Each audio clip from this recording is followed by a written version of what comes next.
Welcome to the Shadows of Fear channel. Now I will guide you through a world of darkness, witches, and unknown creatures.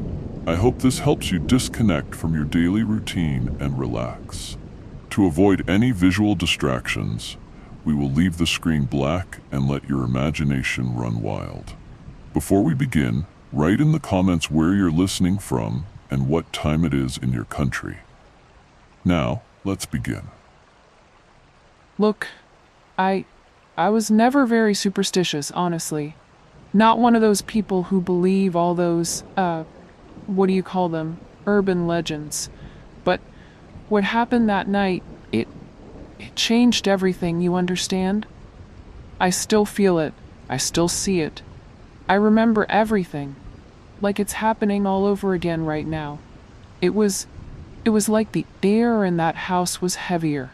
You know what I mean? The footsteps. I could hear my own footsteps, but they sounded like someone else's. You follow? And they were just kids. Just sleeping kids. Little ones, asleep. I never thought that would be the last time I saw them alive. My name's Nayara, and I have to tell this, because if I don't, I'm going to lose my mind. I'd been working as a babysitter for the Parker family for, well, over a year, give or take. They were one of those families with money, a lot of money. You know, the huge house on the outskirts of town. And their kids, Sophia and Tomas.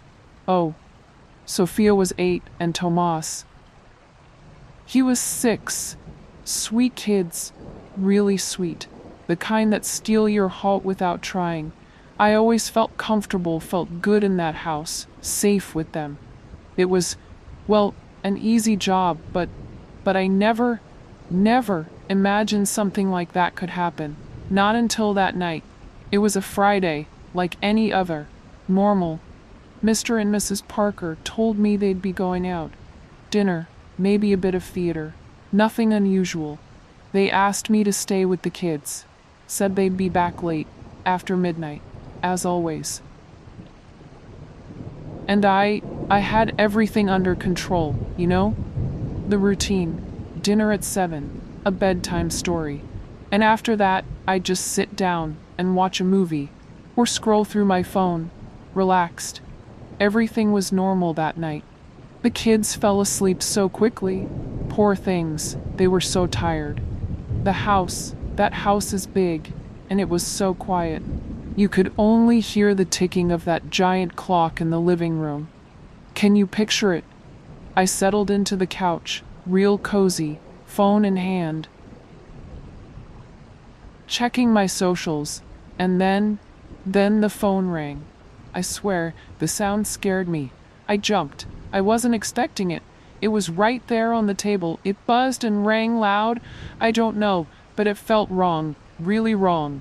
So, I looked at the screen, thinking it'd be the parents, Mr. or Mrs. Parker, right? But no, it wasn't their number. I didn't recognize it. But, well, I picked up anyway, thinking maybe it was someone I knew, or something like that. Hello?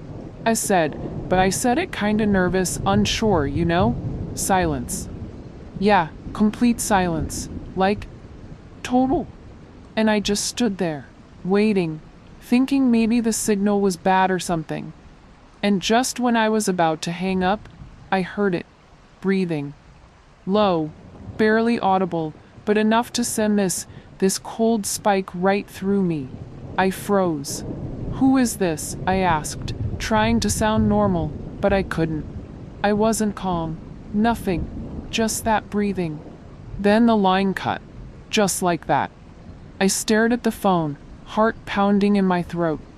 I thought, it's a prank. It has to be a prank. What else could it be? Sometimes the house messes with your head, right? You're alone. Everything's so big. Your brain starts playing tricks. I tried to calm down, okay? I looked back at my phone, but I couldn't concentrate anymore. I don't know, the shadows looked bigger, and every sound, every creak of the house, made me jump. The silence, what had felt peaceful, was now unbearable. And then at 10:30, the phone rang again. This time I grabbed it fast, ready to end it. Enough. Who the hell are you? I said, just like that, no filter, okay? And what I heard, it wasn't laughter, or a threat, or anything like that. It was a voice. Oh God, I swear, it was low, deep, like, I don't know, gut-wrenching, like it came from way down in the stomach. I barely understood the words, but enough to make the fear sink deep into my bones. They're upstairs, asleep. You should check on them before it's too late. The line cut again. I couldn't move. I just sat there, staring at the phone like it had punched me in the face. Did I really hear that? My head filled with horrible questions. I didn't want to think about it, but I couldn't help it anymore. I stood up. My legs barely worked. They were shaking. I had to go upstairs, do you get it? I had to check on the kids. I couldn't let some dumb call freak me out. So I went up the stairs, but my footsteps, they echoed so loudly in that house. Everything was so quiet. The hallway to the kids' rooms was dark, barely lit by a lamp downstairs. First, I went to Sophia's room. I opened the door real slow, and there she was, curled up under her starry blanket. She was sleeping, I swear, so peacefully, so sweetly. I watched her for a bit, trying to calm myself. Took a deep breath.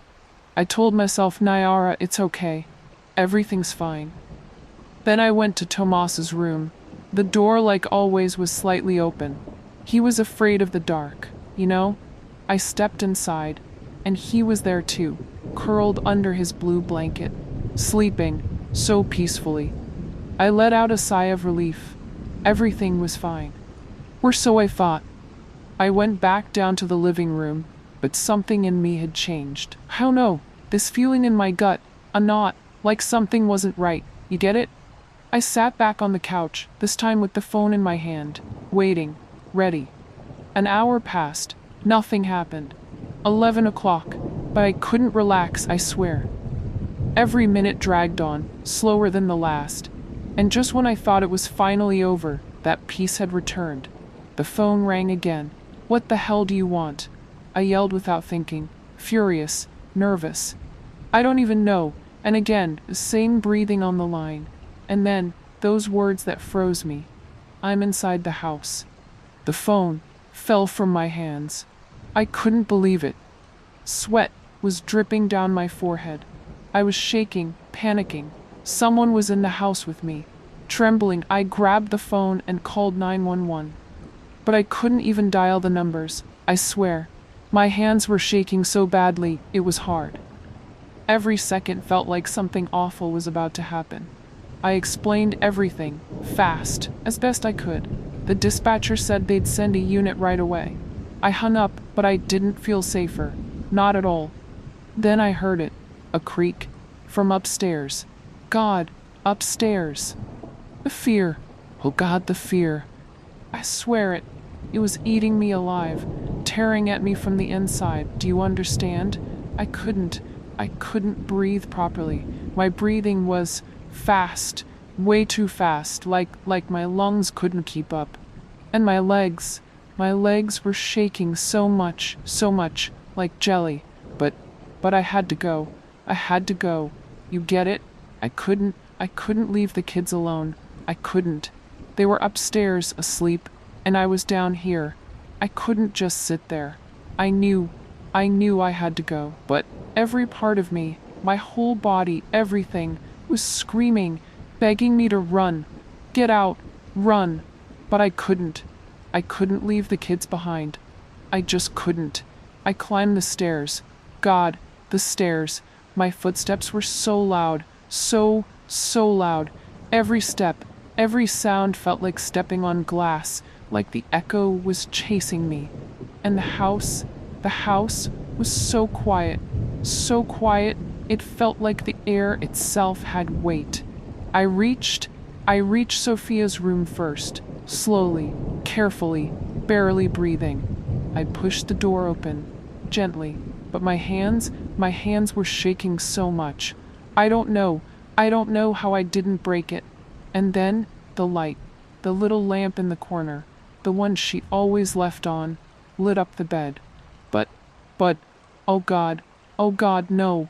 No, she wasn't there. She wasn't there. Sophia's bed was empty. Empty. I just stood there, frozen like an idiot. I couldn't move or breathe or think. Nothing. A scream got stuck in my throat, like something had gripped my neck. I couldn't believe it. Couldn't. My head just wouldn't accept it. Sophia was gone. No, it couldn't be. Where was she? Where? I ran like crazy. I went to Tomas's room. I couldn't think of anything else. I pushed the door open, but what I saw, God, what I saw, no. I swear I can't describe it. Tomas, it wasn't him. What was there in the bed wasn't him. His little body, torn apart. Everything destroyed. The blood, God, the blood, everywhere. The sheets, soaked in blood. The phone, I dropped it. I don't know how or when, but it was gone. Again. And the tears, I couldn't see through the tears. I felt like I was drowning in my own fear. I couldn't breathe. And then I saw it. Oh God, I saw it. A figure, tall, dark, there, in a corner of the room, like it had been there the whole time, waiting for me. I didn't see a face. Just a silhouette, a shadow, a distorted shadow in the darkness. I tried to scream. I swear I did. But I couldn't. I was paralyzed, frozen, trapped. I couldn't move. I couldn't breathe. The terror had me. It devoured me. Do you understand?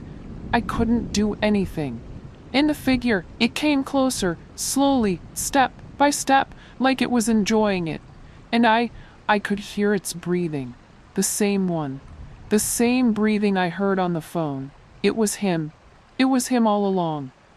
My legs finally responded. But it was too late. Too late. I tried to run, but I felt a blow, a hit, on the head, hard, so hard. It was horrible, the pain. And then everything went black. Everything disappeared. When I woke up, when I opened my eyes, I couldn't move. I was tied to a chair, somewhere, a dark place, and cold. When I woke up, I was tied to a chair in a dark, cold place. But something wasn't right. The air, it smelled weird, like dampness, but also iron, that smell that makes your stomach turn. I tried to scream, but my throat was dry, like I'd been there for hours, days, maybe. I don't know how much time had passed. My wrists, oh God, my wrists, they hurt so bad. The rope had cut them. The pain was unbearable. I tried to move again, but it was useless. The desperation, it was eating me alive, I swear. Every second was torture. I could only hear my breathing, ragged, broken, and then I heard it, a sound, a step. Someone else was there with me. Someone. I tried to, but my eyes could barely focus. And then I felt it, that breathing, the same one from the phone. It was getting closer. I felt it nearer, the sound of its footsteps. My heart was pounding so loud, I thought it would explode in my chest. I wanted to scream, but nothing came out. I could only close my eyes, pray for it to be over, but it wouldn't, not yet. If you're enjoying these dark tales and want more, don't forget to leave a like, subscribe to Shadows of Fear, and share your thoughts in the comments. Every bit of support helps us keep exploring the unknown together. Come, be part of this community, and don't miss a single story. Now, let's continue. I never thought my life could change in the way it did that night. The routine, the work, the monotony of the days, everything seemed normal, controlled, safe. But all of that was left behind, reduced to ashes, when I faced something I can't explain, something that continues to haunt me every day, and especially every night. I'm no longer the man I once was, nor will I ever be again. My name is John, but that's not important. What matters here is the story I'm about to tell. The story that, until now, I've refused to share with anyone.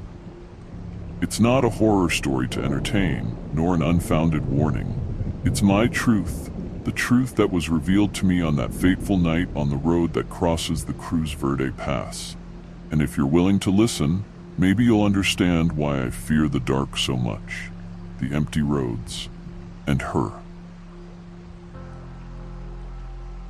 That night, everything seemed normal.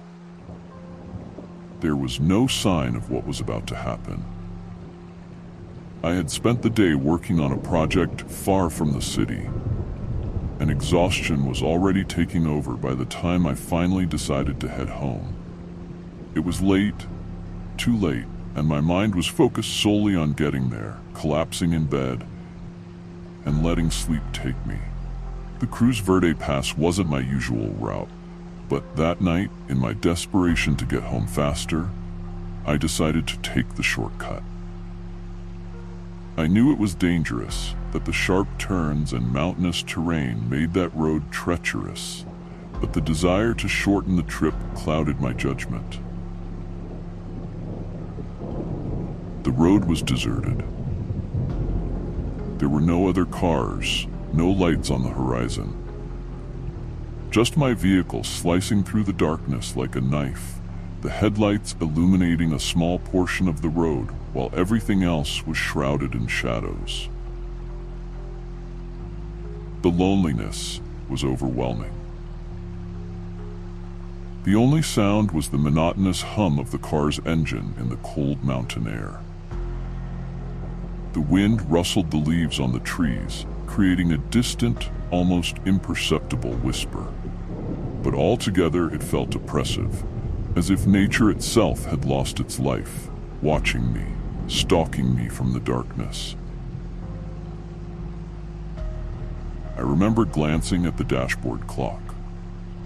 Almost midnight. I gripped the steering wheel tightly, trying to stay focused despite the fatigue weighing on me. But then something changed. Something unsettling, almost imperceptible at first, but soon impossible to ignore. I saw her. At first, I wasn't sure what I was seeing. It was just a silhouette, a white figure on the side of the road, standing by the asphalt, motionless. My initial thoughts were confused. Maybe someone had broken down, or perhaps it was a local who needed help reaching their destination. But as I got closer, the figure became clearer, more defined. It was a woman dressed entirely in white, with some sort of veil or cloak draped over her, fluttering slightly in the night breeze. She stood perfectly still, her arm extended toward the road, hitchhiking. A chill ran down my spine. Something about that image, the way she stood so still, so strange in the middle of that deserted road, deeply unsettled me. My heart started to race, and a part of me, a deep, visceral part, told me not to stop, to keep driving, not to pay attention to her. But I didn't. I braked. I slowly rolled down the car window and, in the silence of the night, asked if she needed help. The woman didn't respond immediately. For a few moments, which felt like an eternity, she just stared at me. Her face was partially hidden in the shadow of her hood, but I could see enough. Her skin was extremely pale, almost translucent under the headlights. Her eyes, they were dark, too dark, as if there were no life in them. I felt her gaze piercing me in an odd way, as if she were looking through me. or beyond me. Finally, she nodded. She didn't say a word. She didn't utter a single sound, but she opened the back door of the car and sat in the back seat with an eerie softness, as if she floated rather than moved like any normal person. She closed the door with a soft click, and suddenly, the car felt heavier. Not physically, but in the atmosphere. It was as if something invisible, something dark, had slipped inside with her. The temperature inside the car dropped suddenly, and the air became thick, oppressive. A smell of dampness, of wet earth, began to fill my senses, and I immediately knew that something was terribly wrong. I started driving again, though every fiber of my being told me that the best thing would have been to stop and run. But I didn't. Maybe it was the exhaustion, maybe it was the fear of looking like a coward, or maybe it was that strange fascination with the unknown, with what we simply cannot comprehend. She didn't say a word. She didn't ask me where I was taking her, nor did she indicate any destination. She just sat there in the back seat, motionless, staring out the window as if the world meant nothing to her. As for me, I tried to keep my eyes on the road, but the tension was unbearable. My hands trembled slightly as I gripped the steering wheel, and my breathing was faster than it should have been. Every now and then, I couldn't help but glance at her in the rearview mirror, as if I was expecting to see something that would confirm my worst fears.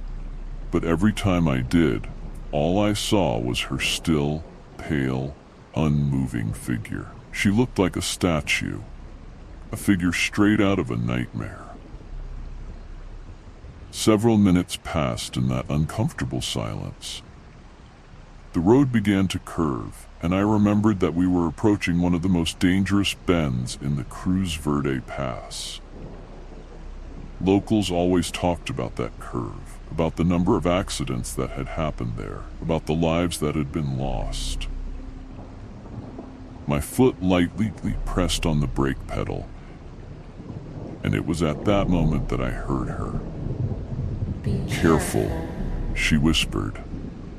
Her voice was soft, so soft that I barely heard it over the car's engine. But what unsettled me the most wasn't the tone, nor even the warning itself. It was the feeling that came over me when I heard her. It was as if those words hadn't been spoken by someone alive, as if they came from some deep, dark place beyond what is human. The car began to skid slightly as I tried to brake before the bend, and I felt the steering wheel resist in my hands. For a second, I thought we were going to go off the road, that we were going to crash. But somehow, I managed to regain control of the vehicle and navigate the bend without any major incident. When I finally straightened the car out, I felt a momentary sense of relief, but that relief vanished as soon as I turned my head toward the back seat. She was gone. The seat was empty. The door hadn't opened. There was no trace that anyone had ever been there. Only the silence, that damn silence that now felt heavier than ever. I slammed on the brakes, and the car screeched to a halt. For a few seconds, I sat there completely paralyzed, staring at the empty seat. The cold still lingered in the air, and the smell of dampness was still present, but she had disappeared. I got out of the car, breathing heavily, and looked around, expecting to see her walking along the roadside again. But there was no one. The road was deserted. The shadows of the trees stretched toward the horizon like ghostly hands trying to catch me. The wind began to blow harder, whispering through the branches, and for a moment, I thought I heard something within those whispers. something that wasn't the wind. I climbed back into the car, my heart pounding.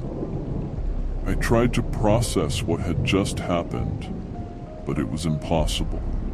No logic, no reasoning could explain what I had just witnessed. I started the car again with trembling hands and drove as fast as I could, trying to get away from that cursed road. But when I got home, the terror didn't disappear.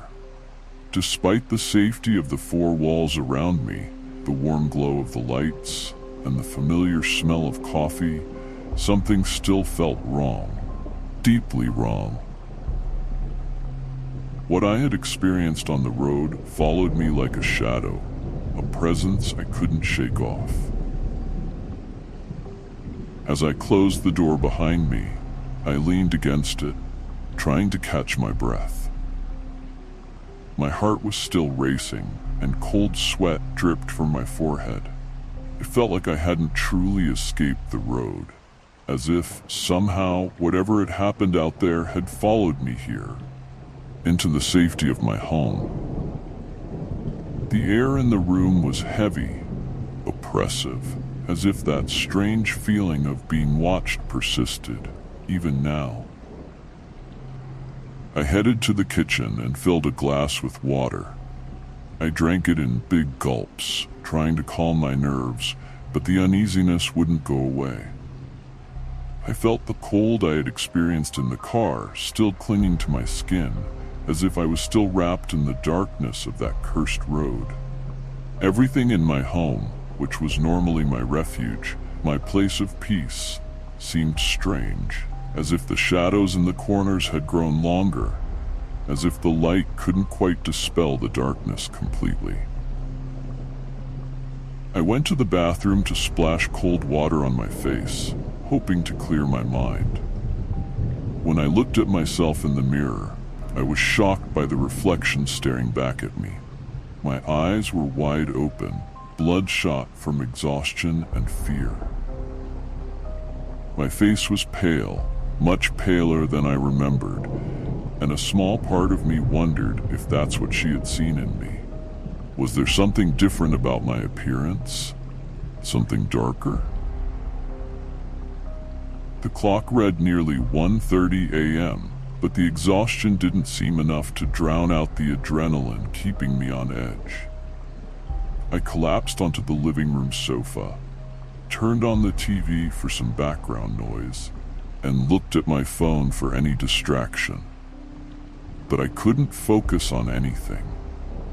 I couldn't stop thinking about her, the woman on the road, how she had appeared out of nowhere and vanished just as easily. It wasn't the first time I'd heard stories about phantom hitchhikers. We've all heard those tales. The girl at the dangerous bend, the driver who picks her up only to find out later that she's been dead for years. Stories told so often that they lose their power, relegated to the realm of fiction, of the improbable. But I had seen her. I had felt her in my car. And worst of all, her warning that whispered "be careful" wasn't the most terrifying thing. It was the fact that after she disappeared, something had stayed with me. Something I couldn't explain, but that pressed down on my chest with a primal fear. I tried to convince myself that it had all been a product of my exhaustion. Maybe my mind, worn out from work and the treacherous drive, had played tricks on me. Maybe I had imagined everything. But I couldn't ignore the smell that still clung to my clothes. That smell of damp earth and something else, something I couldn't quite identify, and I couldn't ignore what I found in the back seat of my car when I got home. That white handkerchief. I had tried not to look at it during the drive back. I barely dared to adjust the rearview mirror after she disappeared, but I saw it. A simple piece of fabric stained with mud, folded carefully on the seat where she had been sitting. I was too scared to touch it, so I left it there when I got out of the car. But now, as I sat on the sofa, I couldn't stop thinking about it. How had it gotten there? Was it a sign? A warning? Every time I closed my eyes, I saw her face. Her unnaturally pale skin, her dark eyes that seemed bottomless, her voice still echoing in my mind like the distant memory of something I shouldn't have heard. I tried to stay awake, to resist the pull of exhaustion, but eventually it overwhelmed me. I woke up with a jolt. Hours later, my body stiff and my neck aching. Something was wrong, terribly wrong. The TV was still on, but the sound was off. I sat up slowly, and that's when I heard it. A whisper, a soft whisper, barely audible, but unmistakable. Be careful. Be careful. My heart skipped a beat, and terror seized me. I scanned the room, but there was no one. There was no way anyone else could be in the house. But the whisper persisted, as if it came from somewhere beyond the walls, as if it echoed in the very air around me. I got up from the sofa quickly, stumbling over the coffee table as I tried to turn on every light I could. I rushed down the hallway, flipping every switch along the way until the entire house was bathed in light. But the light didn't help. The whisper was still there, reverberating in my ears, in my mind. I went to the window and looked outside into the darkness of the street. The car was still there, parked under the dim glow of a street lamp. The sight of that car made me feel sick. There was something about it, something I couldn't get out of my head, something that forced me to confront what I had seen. I decided to go back to the car. I had to. Maybe if I faced what I had found in the back seat, I could put an end to all of this. I walked down the stairs, and each step felt heavier than the last. I could feel something following me, something I couldn't see, but it was there, breathing down my neck. When I reached the car, the handkerchief was still there, just as I'd left it. But something was different. The back door, which I had carefully closed when I got out, was now slightly ajar. A small sliver of darkness peeked through the gap, as if someone had entered or exited since then. My breathing became erratic. I cautiously reached out and, in one quick motion, opened the door. No one was there. The back seat was empty. Only the handkerchief remained, pristine in appearance, except for the dried mud stains on its surface. I picked it up with trembling hands, and as I held it, the smell of damp earth returned with full force, flooding my senses as if I were standing in the middle of a dark, wet forest. A shiver ran down my spine, and without thinking, I dropped the handkerchief to the ground. I couldn't take it anymore. I backed away from the car as fast as I could, returned to the house, and slammed the door shut. I pressed my back against the wood, trying to regain control, but my thoughts kept circling around one single idea. She was still there. I tried to shake off that feeling, to convince myself that what had happened wasn't real. But I couldn't ignore the fact that something had followed me. Something that had entered my life that night and didn't plan on leaving. And then I heard the sound of the car door closing. The noise echoed with a dull thud in the stillness of the night, making my whole body tense up. It was impossible. I had been the last one out of that car, and I was absolutely sure there was no one else.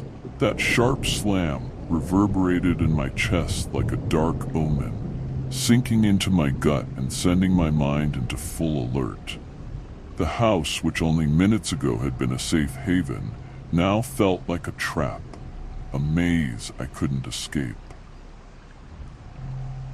I don't know how long I stood there, paralyzed, leaning against my front door, my breath coming out in heavy gasps. My throat felt dry and my heart was pounding so hard it almost hurt. The air around me seemed to thicken, as if the space itself was closing in on me.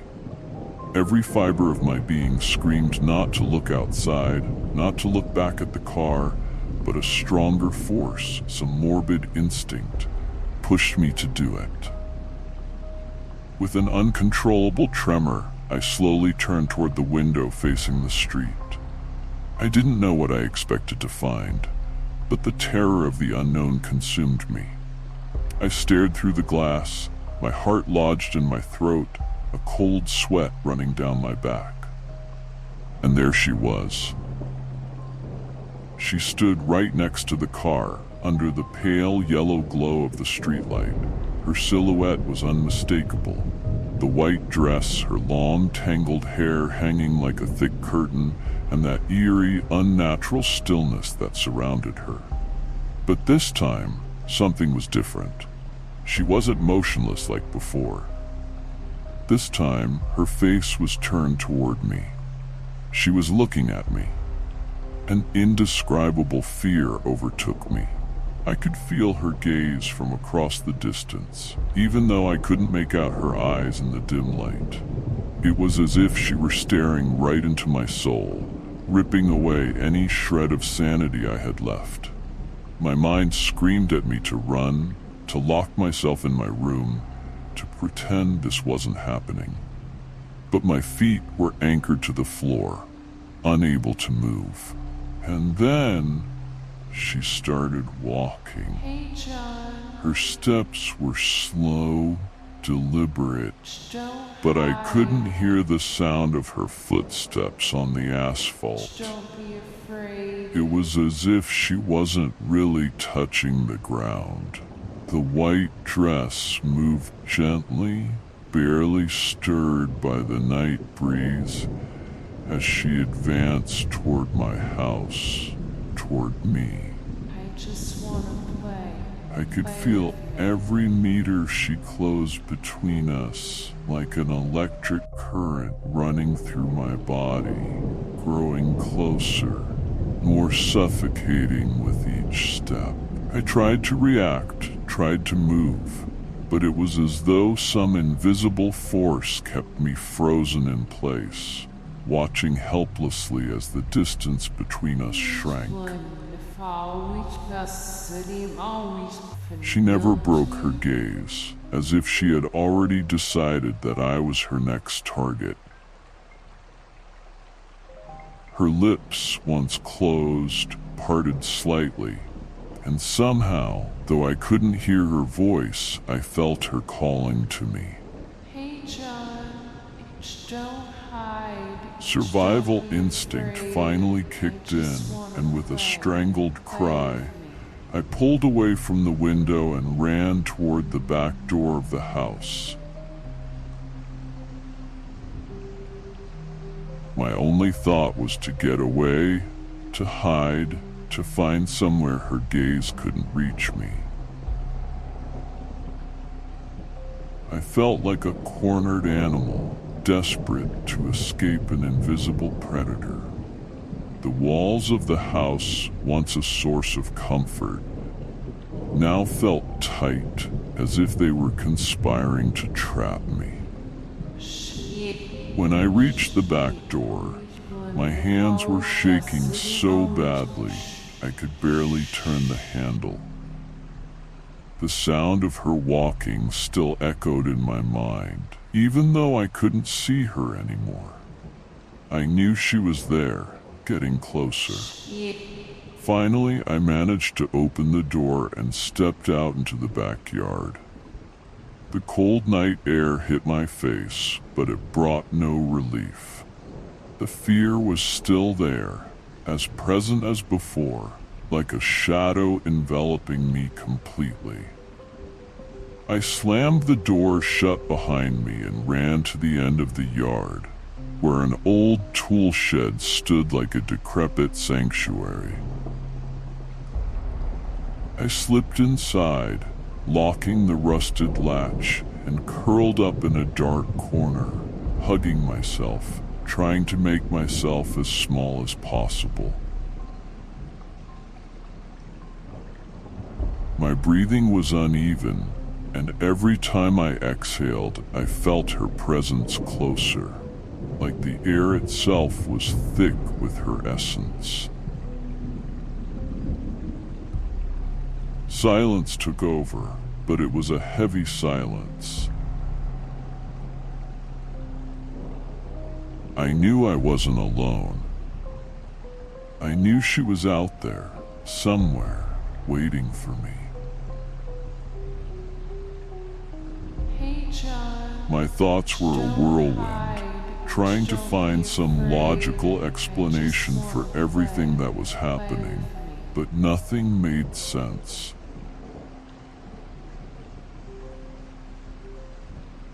This couldn't be real. I couldn't have picked up a dead woman on the side of the road, couldn't have brought her with me. And yet here she was, outside, hunting me. Minutes passed slowly, each more agonizing than the last. The silence was so profound that I could hear my own heartbeat, pounding furiously against my ribs. I tried not to move, not to make a sound, but my entire body was trembling uncontrollably. Suddenly, I heard a crunch in the grass. My entire body tensed. She was outside in the yard. I could hear her soft movements, her light steps brushing against the earth. My throat tightened with sheer terror, but I forced myself to remain silent, to stay completely still. The dry leaves crunched under her feet, and then the sound stopped. I knew she was right outside the shed. The silence grew even more oppressive. Every second was torture. I could feel her presence on the other side of the door, lurking, waiting. My mind filled with terrifying images. Her pale face, those eyes as black as nothingness, the spectral figure I had seen by the roadside. And now she was here with me. A few seconds passed, or maybe minutes, I couldn't tell. Time no longer had any meaning. But just when I thought I might have evaded her, I heard a soft scratch at the door. A sound that chilled my blood. It was as if she was testing, probing, making sure I knew she was out there. My heart was pounding so fast I thought it might give me away. I wanted to scream, but fear kept me silent. Then the scratching turned into a soft, rhythmic knock. 3 knocks, one after another, as if she were knocking, as if she knew I was terrified and wanted to play with me. I squeezed my eyes shut, praying for it all to end, for her to leave. But then I heard her voice. It wasn't coming from outside, but from inside my head. A soft, distant whisper, twisting in my mind. Open the door. It was her voice. The same one that had whispered in the car. The same one that had warned me about the curve. Only now it wasn't a warning. It was a command. My hand instinctively moved toward the latch, as if drawn by a force I couldn't control. I fought the impulse, clenching my fist tightly to keep from moving. But the whisper persisted, soft, almost seductive. Let me in. I didn't know how much longer I could hold on. The terror had taken control of every part of me. But then, as if the night itself took pity on me, everything went silent. The scratching, the voice, the knocking, it all stopped. I no longer heard her footsteps. The air felt lighter, and for a moment I thought maybe, just maybe, she had gone. I didn't move. I didn't want to risk stepping outside and coming face to face with her again. So I stayed there, curled up in the corner of the shed, trembling in fear, until the dawn slowly began to light up the sky. The light filtering through the cracks in the shed was faint at first, a grayish glow that barely scratched the darkness surrounding me. Slowly, the light grew stronger, and with it came a small spark of hope. Maybe with the arrival of day, she would fade, return to wherever she came from, and this nightmare would finally end. I forced myself to breathe deeply, to calm the frantic beating of my heart. The silence continued to wrap the yard like a dense blanket, but I no longer felt her presence as intensely as before. Still, the fear lingered, clinging to every fiber of my being. Outside, the birds began to sing, as if life itself was trying to resume, oblivious to what had happened during the night. Was it safe to go out? I wasn't sure about anything, but I had to. I had to know if she was still there. With trembling hands, I carefully slid the rusty latch on the shed, moving it as quietly as possible, as if the slightest noise could draw her back to me. I cracked the door open just a few inches and peeked out.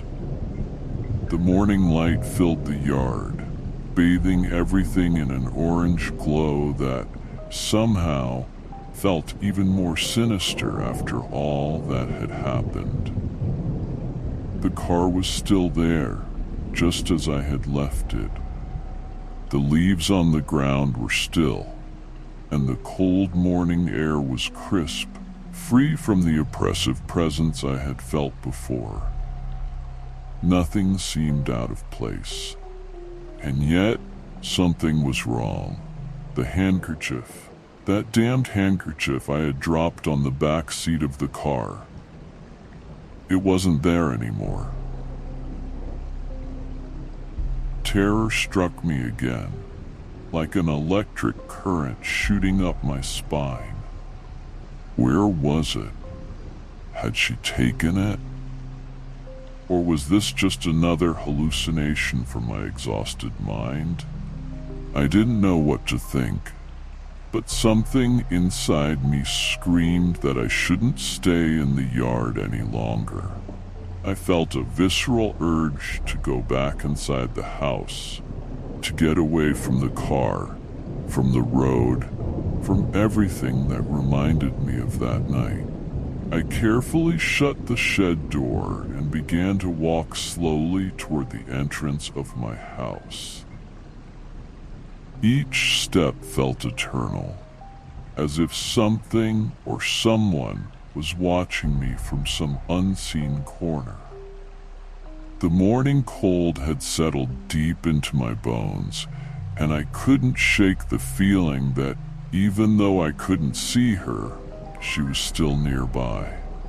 When I crossed the threshold and closed the door behind me, relief came almost instantly. But it was incomplete. The daylight streaming through the windows gave me a false sense of security. The fear was still there, lurking. Something inside me knew this wasn't over. I headed to the kitchen, my legs still trembling, and made myself a cup of coffee. My hands were shaking so much I could barely hold the cup. I tried to convince myself that it had all been a bad dream, a horrible nightmare brought on by exhaustion and the long drive.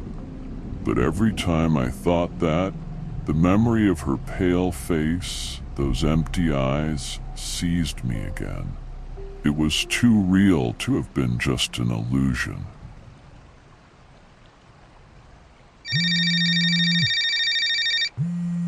The phone rang, pulling me from my thoughts.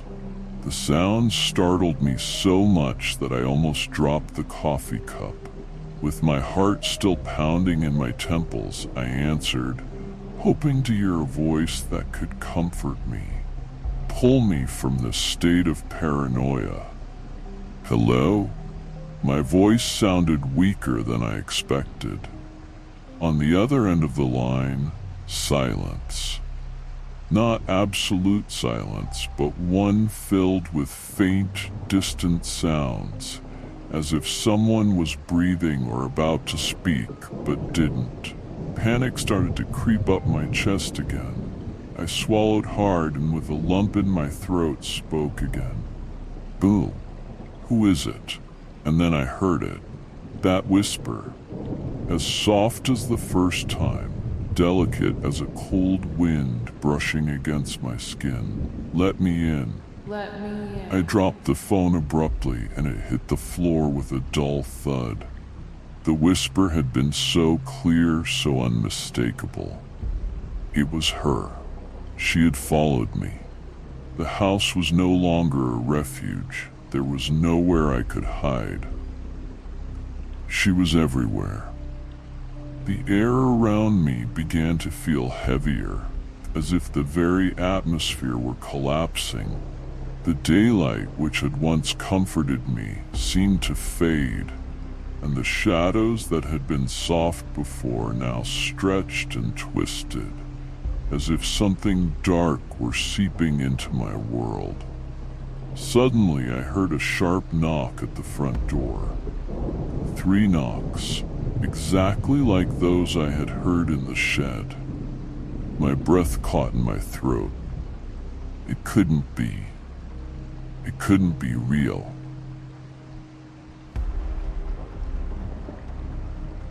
I stood frozen in the center of the kitchen, staring at the door as if it were the mouth of a tunnel opening into the abyss. Then the knock sounded again, this time louder. 3 knocks, one after another, resonating throughout the house. My mind screamed at me, pleading not to approach, not to answer, but my feet, driven by some irrational impulse, began to move toward the door. When I reached it, I paused in front of it. My hand trembled as it rose, slowly extending toward the doorknob. Silence became absolute, as if the world were holding its breath. And then, the doorknob began to turn on its own. I recoiled immediately, my entire body tensing, feeling an indescribable cold fill the air. The door creaked open slowly, with a sound that seemed to come from another time, another place. I didn't want to look, didn't want to know what was on the other side. But I couldn't help it, and when my eyes finally landed on the entrance, there was no one there. The threshold was empty. The street, bathed in daylight, was calm and tranquil. But that emptiness didn't bring relief. Instead, it brought a much greater sense of void, an abyss I couldn't see but that enveloped me. I tried to step back, to close the door again, but before I could move, I felt a cold breath on my neck, and a voice, soft, close, too close. Don't hide. I'm already inside. The terror I felt at that moment is beyond description. It was something that transcended fear, beyond any human emotion. It was the certainty that she had been with me all along, that she had never left, and that now she was inside me, occupying the same space as my soul. I screamed, a desperate, primal scream, but the sound died on my lips.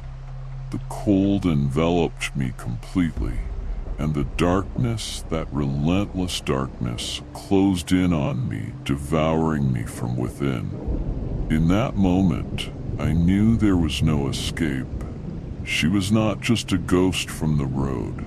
She was something much worse. Something that had latched onto me. Something I couldn't shake off. Something that wouldn't stop until it took me with her. And so, as the last light of day faded away, I realized that my life, as I knew it, had come to an end. The road hadn't been the finale. It was just the beginning.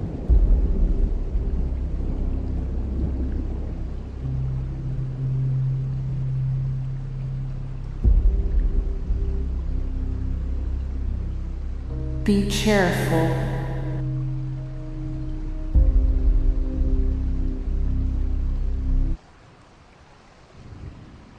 If you're enjoying these dark tales and want more, don't forget to leave a like, subscribe to Shadows of Fear, and share your thoughts in the comments. Every bit of support helps us keep exploring the unknown together. Come, be part of this community, and don't miss a single story. Now, let's continue.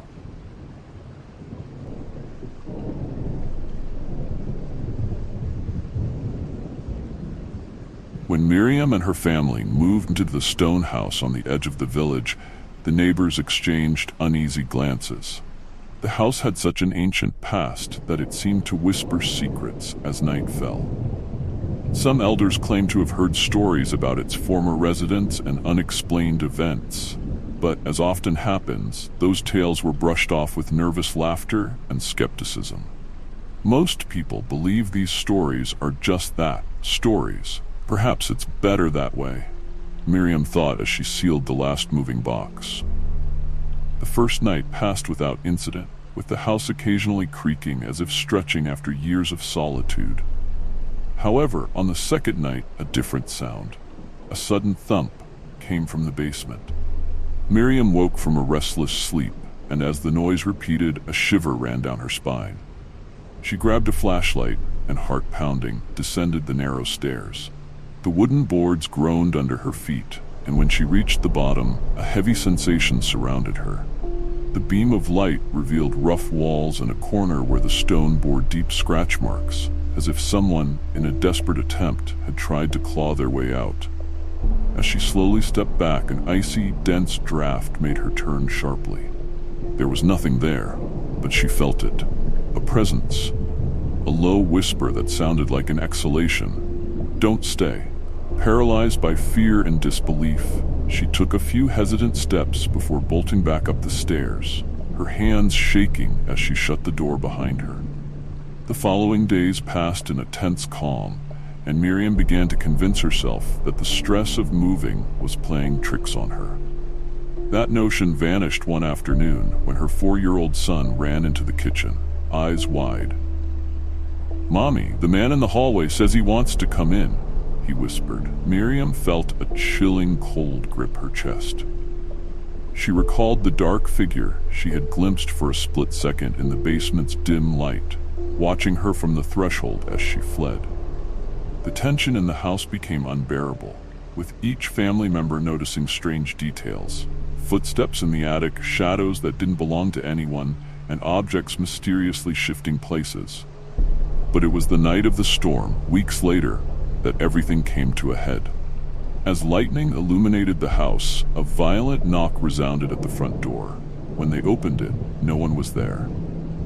The pounding continued as if an invisible force insisted on entry. a frigid wind seeped through the crack, and the hallway lamp shattered in a cascade of glass and light. Miriam and her husband watched as a shadow moved, almost dancing in the fractured reflection. Most people believe these stories are just that, stories.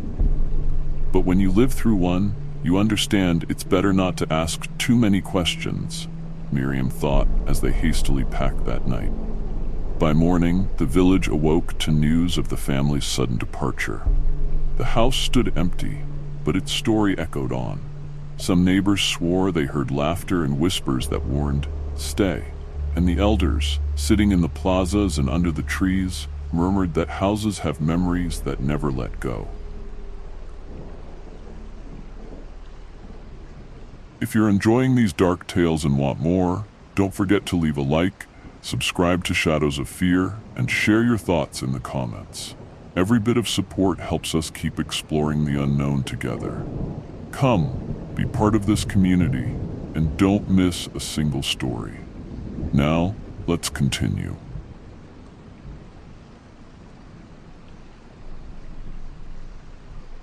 Judith had always felt an inexplicable connection to her grandmother's house.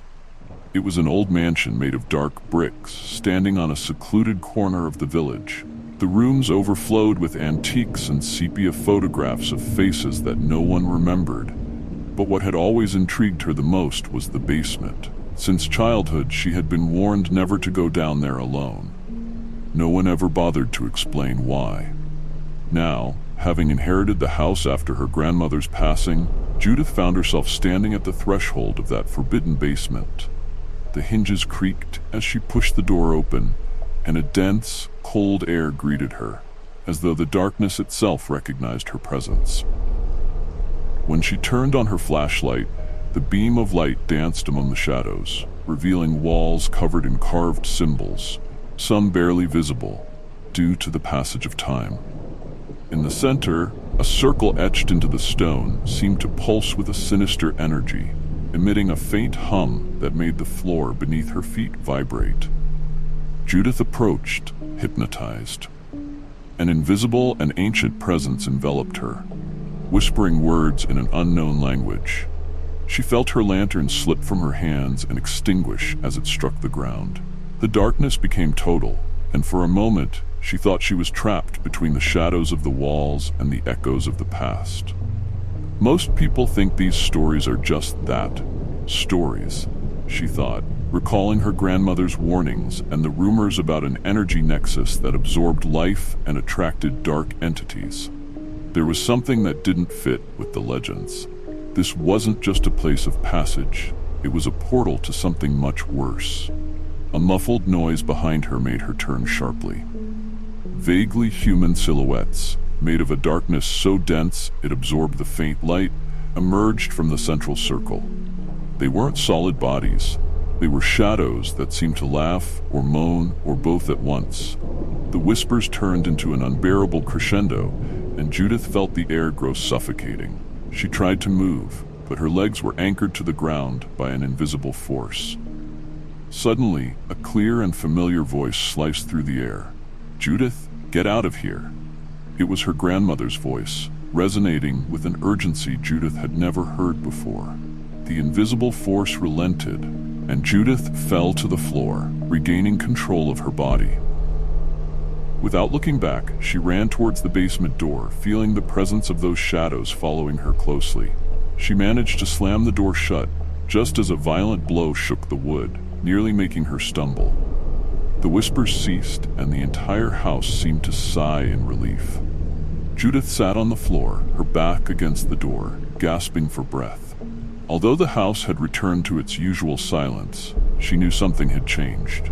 The basement still pulsed, waiting, and the echo of the shadows whispered, "We'll be back."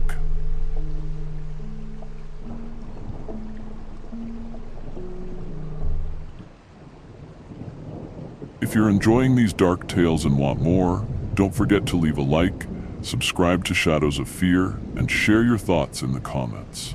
Every bit of support helps us keep exploring the unknown together.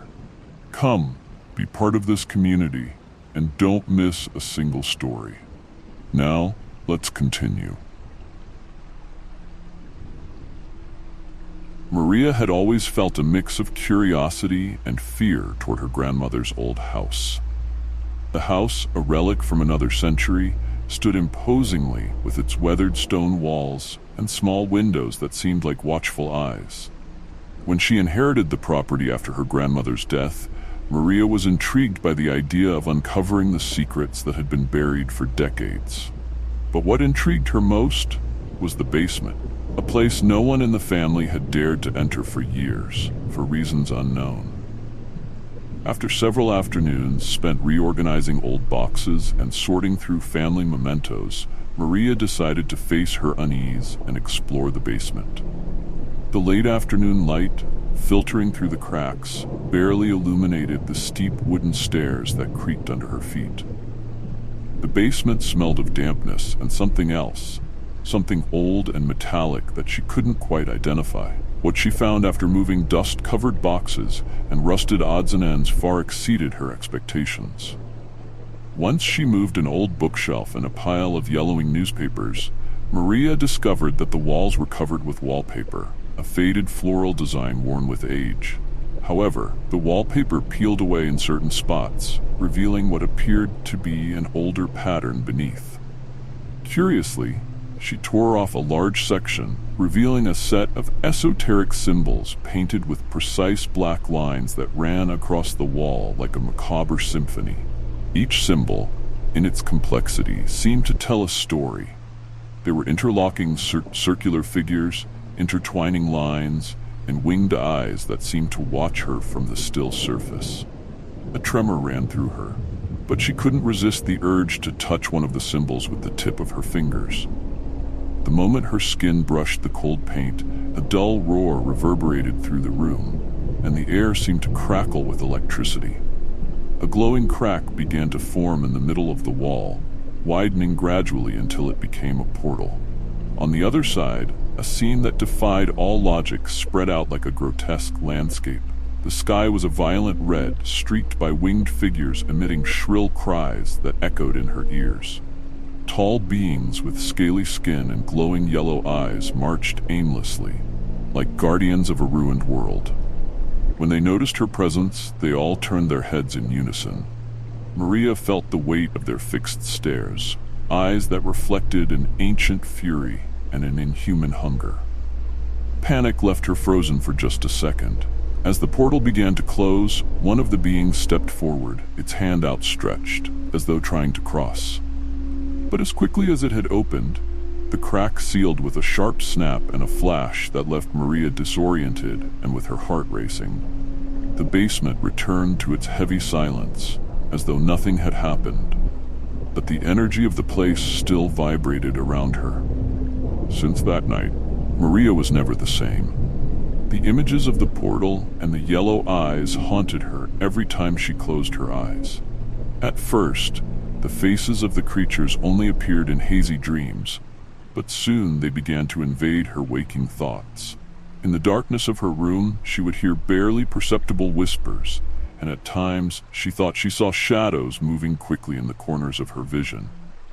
The deterioration of her peace was so gradual that she didn't even realize she was avoiding the basement and hardly sleeping.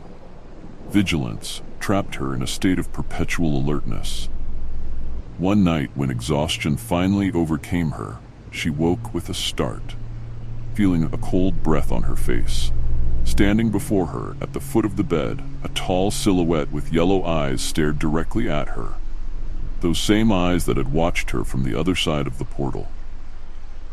No one in the village knew what happened to Maria after that night. The house remained locked, and the neighbors, when passing by, claimed to feel an inexplicable chill. The basement lights, though no one had turned them on, flickered at midnight, as if the portal were preparing to open once again, this time with no one to stop it.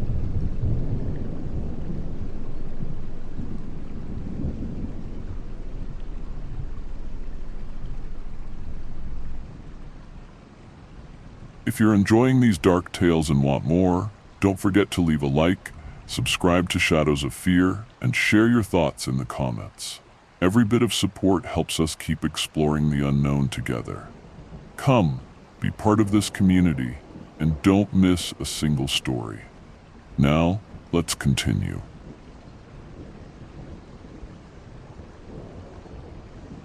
Not long ago, I met up with some mates from secondary school. Not all of them, of course. You know how it goes. We're all around 35 or 36 now. Some are married, others moved to different cities, a few even left the country, and then there are those who don't even reply anymore. But every now and then, a few of us manage to cross paths. That night, after what felt like ages, almost the whole group got together. It felt good, familiar. We met at Edgar's house, same place we'd hung out 1,000 times before. It had been years since I'd seen some of them. Over a few beers and heaps of old stories, we started reminiscing. Classes, music, the mad teachers, everything. It was one of those rare nights where you laugh so much it feels like your worries just vanish for a while. Then someone brought up that party in Cuernavaca. To be honest, I didn't care much for the story. Everyone talked about it like it was the memory from our school days.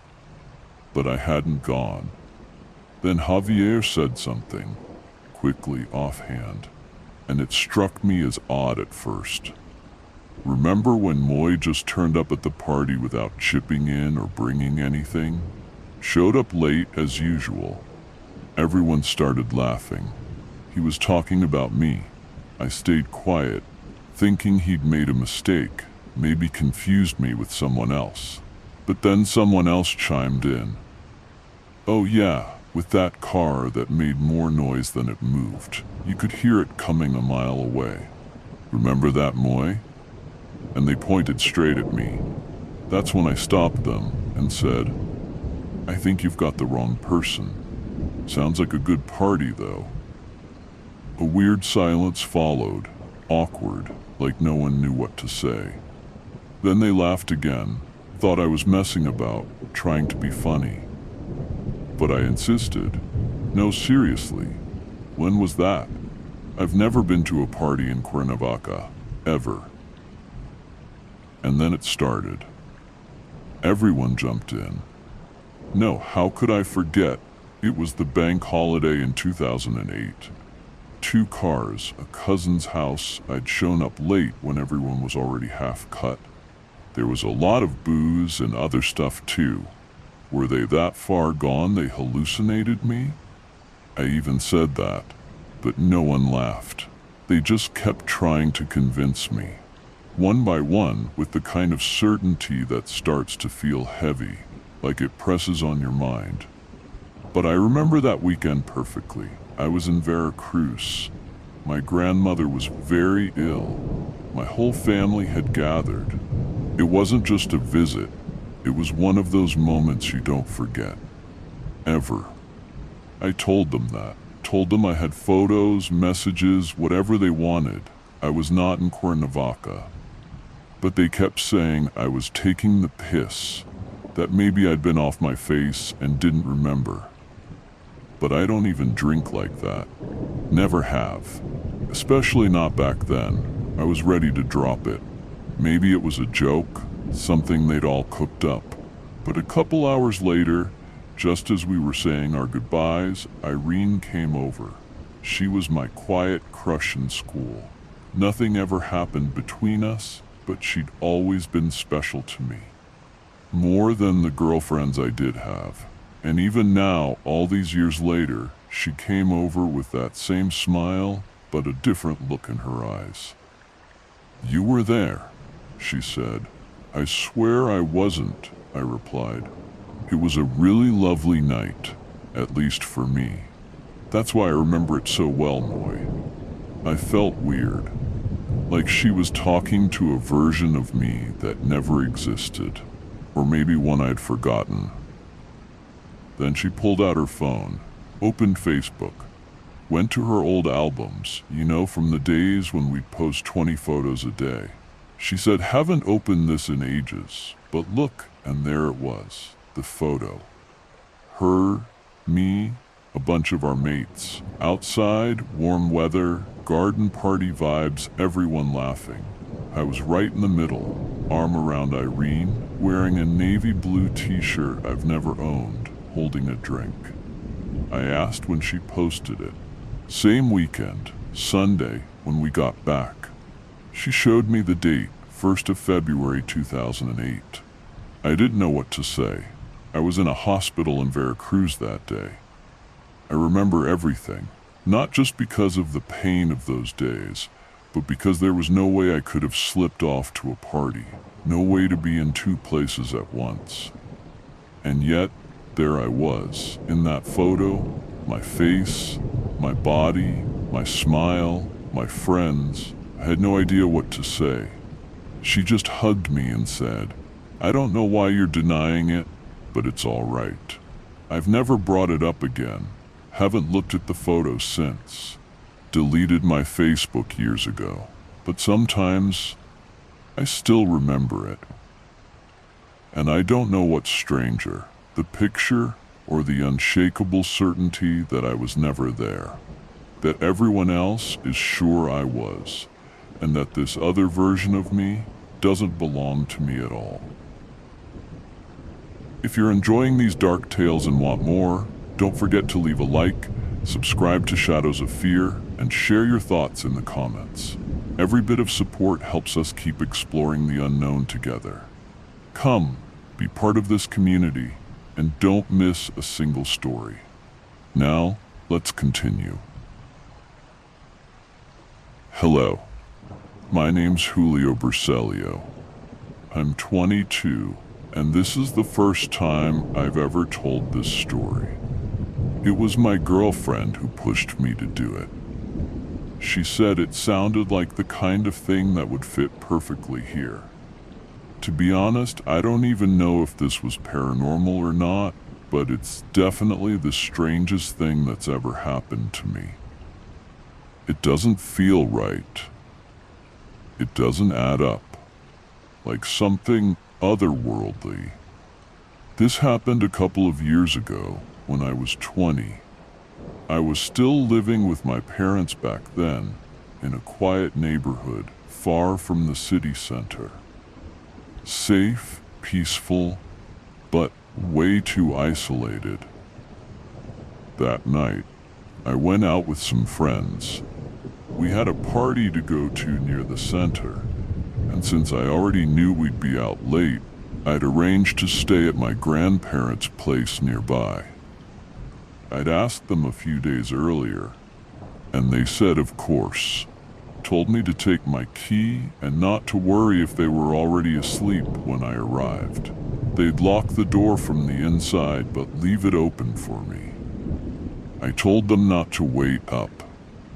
I went out, got caught up in the night with my friends, and before I knew it, it was past 6 in the morning. I felt awful. I'd never stayed out that late without letting someone know, but I still made my way to my grandparents' house on foot. It was still a bit dark when I got there, around 6:30. I knocked softly, but the door was already open. That told me they were up. I felt even guiltier. They must have been worried when I didn't show up. I stepped inside and I heard them chatting in the kitchen, cheerfully, like they were just having their morning coffee. I remember feeling relieved. They didn't seem upset. But then they saw me, and their faces just changed. Not like they were annoyed or surprised. No, it was fear. Real fear. My grandma clutched her chest and my grandpa asked, "What are you doing here?" I was confused. I told them I'd already asked to stay over, that my parents even reminded them just the day before. I asked if they'd forgotten. My grandpa stared at me and said, "Yes, they did tell us. That's why we waited for you. That's why we left the door open last night until we went to bed." "So what's going on?" I said, "I'm here now. I just got back." And that's when my grandmother said something I still have trouble repeating. "Sweetheart, but you already came home last night." I laughed. Thought it was a joke, but they weren't joking, not even close. Their faces were serious, confused, disturbed. They told me that around midnight, they heard me come in. My grandpa was watching TV in the living room and said he saw me walk past into the guest room. My grandma, who was in the kitchen, even asked if I wanted anything to eat, and someone who looked exactly like me, replied from inside the room, "No thanks, I'm just tired, gonna sleep." My grandpa said I was wearing the same clothes I had on when I walked in just then. Same jacket, same everything. I asked if they were sure. They said yes. That they not only saw me go in, but in the morning, just before I actually arrived, they stood outside the guest room door and asked if I wanted breakfast. And from inside, I answered, "I'll be out in a minute." But then, minutes later, I walked through the front door. They didn't know what to think. Neither did I. I told them it was impossible, that I'd stayed at the party until sunrise, that I didn't leave early, that I didn't have another version of me walking around. So together we went to check the guest room. You have no idea, Shadows of Fear community, the dread we felt walking down that hallway. The bed was messy, like someone had slept in it, the blanket pulled back, and the bathroom door slightly ajar with steam still hanging in the air, as if someone had just used the hot water. I felt something. It's hard to explain, but I knew someone had been in that room. You could feel it in the air. My grandpa felt it too. We looked at each other. We checked the whole place. No one was there. Nothing. Just a room that showed signs someone had spent the night, as if I had, but I hadn't. And then, I don't know if it was my imagination, I heard something at the front door. Like it had just been opened or closed, like someone had left. We stood there, the three of us, in silence, not knowing what to say. After that, nothing else happened. It never happened again. No strange noises, no ghostly visitors, nothing. Just that. I remember the moment like it was a dream. My grandparents staring at me staring back, all of us stuck with the same question. Who was it that arrived before me? That thing that came in the night. If you're enjoying these dark tales and want more, don't forget to leave a like, subscribe to Shadows of Fear, and share your thoughts in the comments.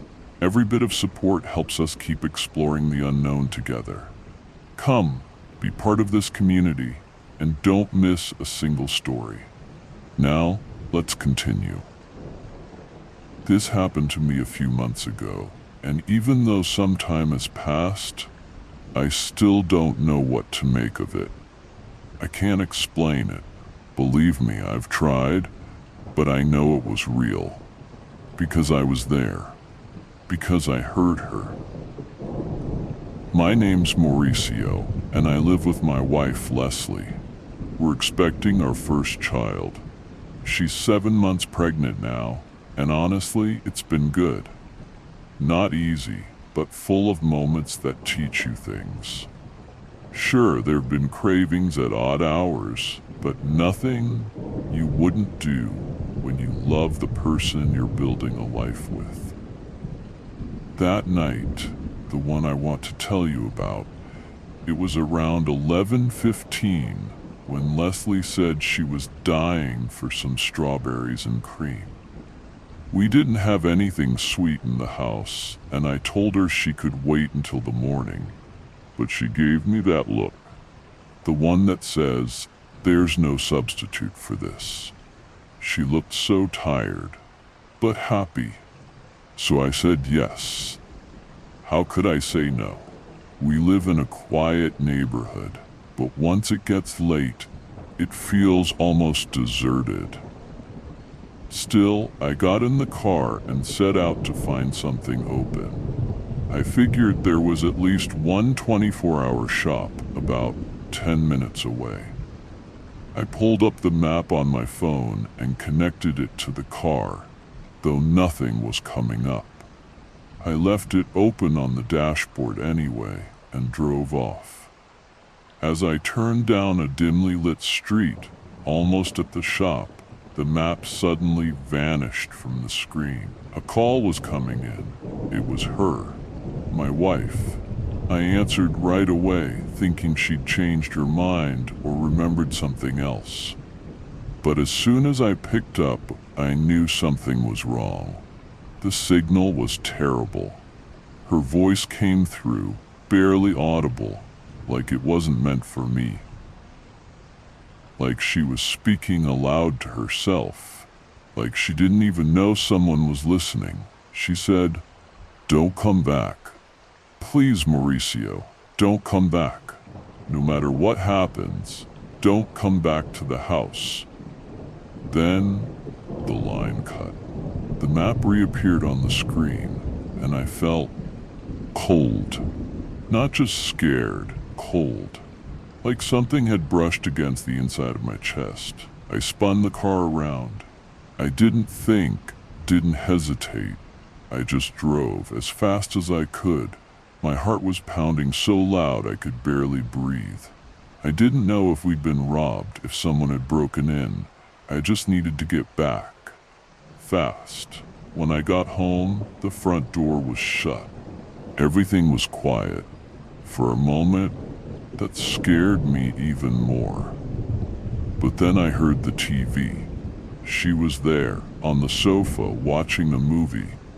She smiled at me like, "Hey, where are my strawberries?" and asked if I couldn't find anything. I didn't know what to say. I walked over to her, took her phone, and asked, "Why did you call me like that?" She looked confused, said she hadn't called me, that she'd been watching the movie since I left. I told her to check the call log. I didn't believe her, but there was nothing. No outgoing calls in hours. Nothing. So I told her everything. How I'd heard her, what she'd said, how the call just ended. She went pale. I could see it in her face. Fear. The real kind. She asked me not to leave the house again. Not for anything. Told me we should lock everything and just go to bed. She said maybe it was a dream, that I was tired. But she didn't say it like she believed it. She said it like she was trying to believe it. She went to the bathroom for a minute. I stayed in the kitchen, making tea for both of us. I needed to calm down. I could hear the kettle heating up, and then 3 knocks. Clear, soft, but firm. On the front door. I froze. It wasn't loud, but it was intentional, like someone knew we were inside. A few seconds later, she came out of the bathroom and asked, "Did you hear that too?" I nodded. We slowly walked toward the hallway, tried to peek through one of the front windows, but no one was there. No cars, no sound, just stillness. We waited, nothing.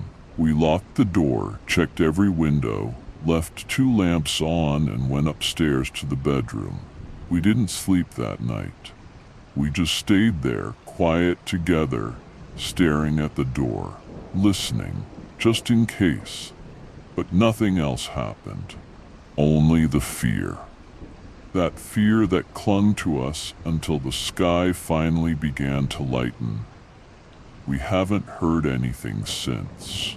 And we're still waiting for this baby, more excited than ever. At least now, we've got a story to tell. One we'll share one day. The strange night we had while we waited for you.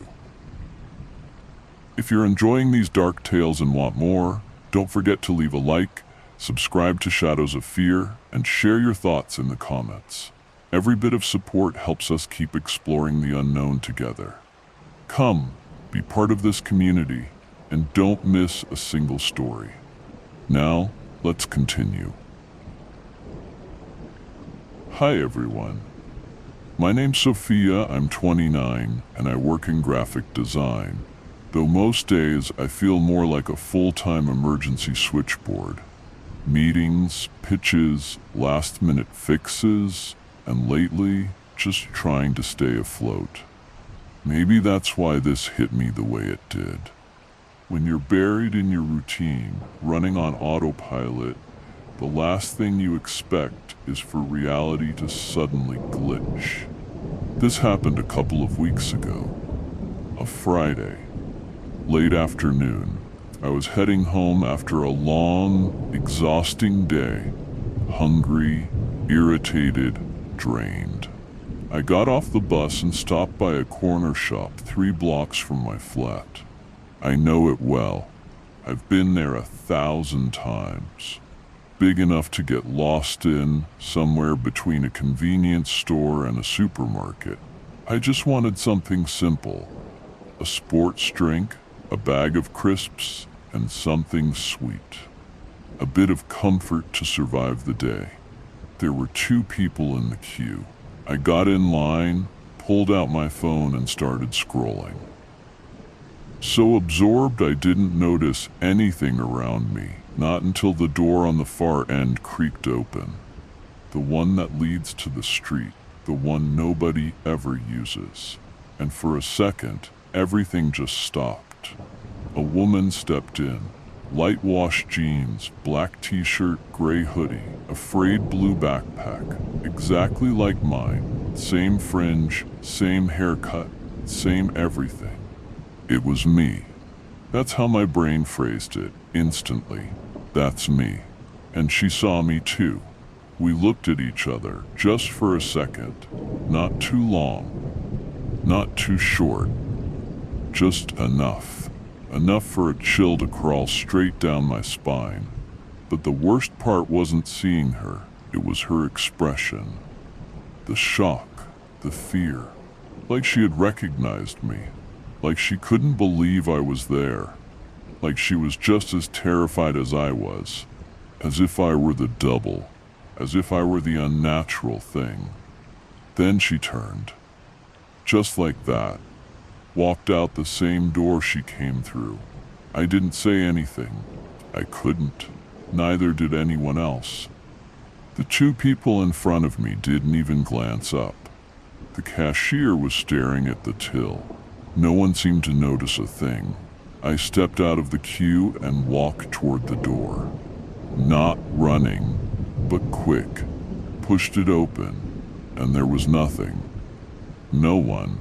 I looked both ways. Walked to the corner. Still nothing. Not even a shadow. It's not a big street. Nowhere to hide. If she'd run, I'd have heard footsteps. Someone else would have seen her. But no, she was just gone. I walked home like a ghost, empty. Didn't buy a thing. Didn't speak.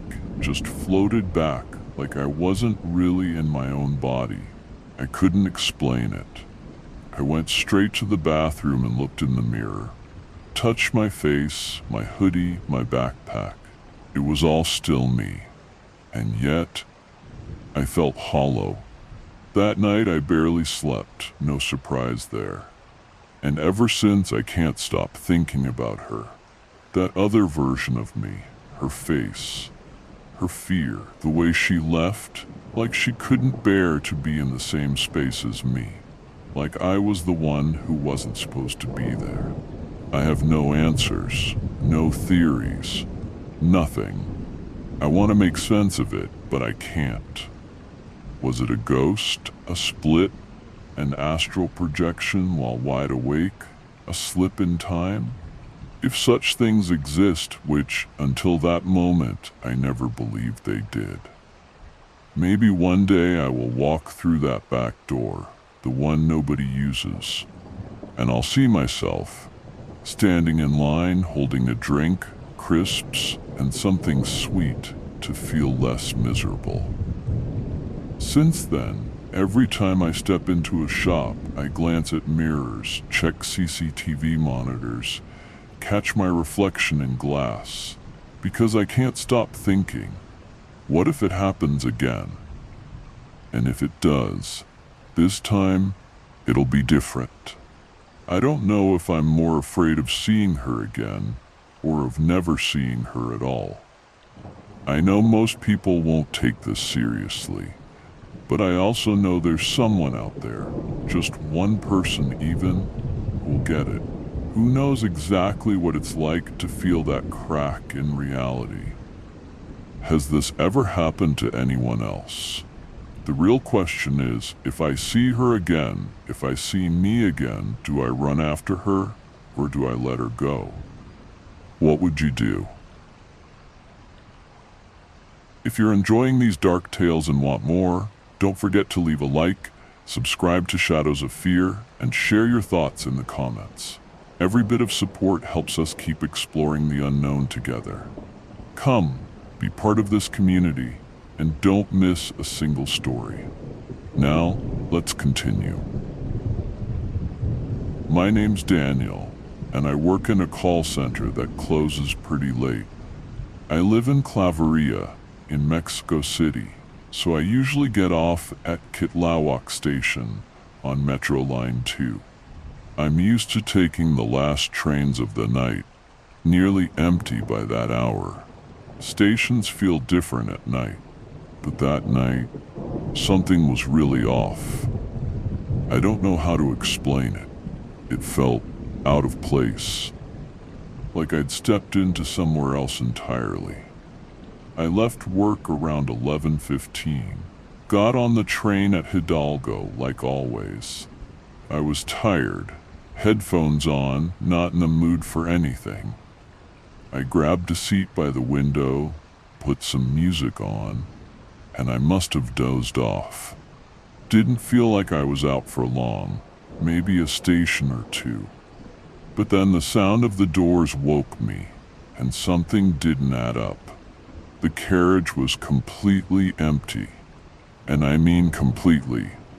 These trains are open all the way through, and there wasn't a single person in sight.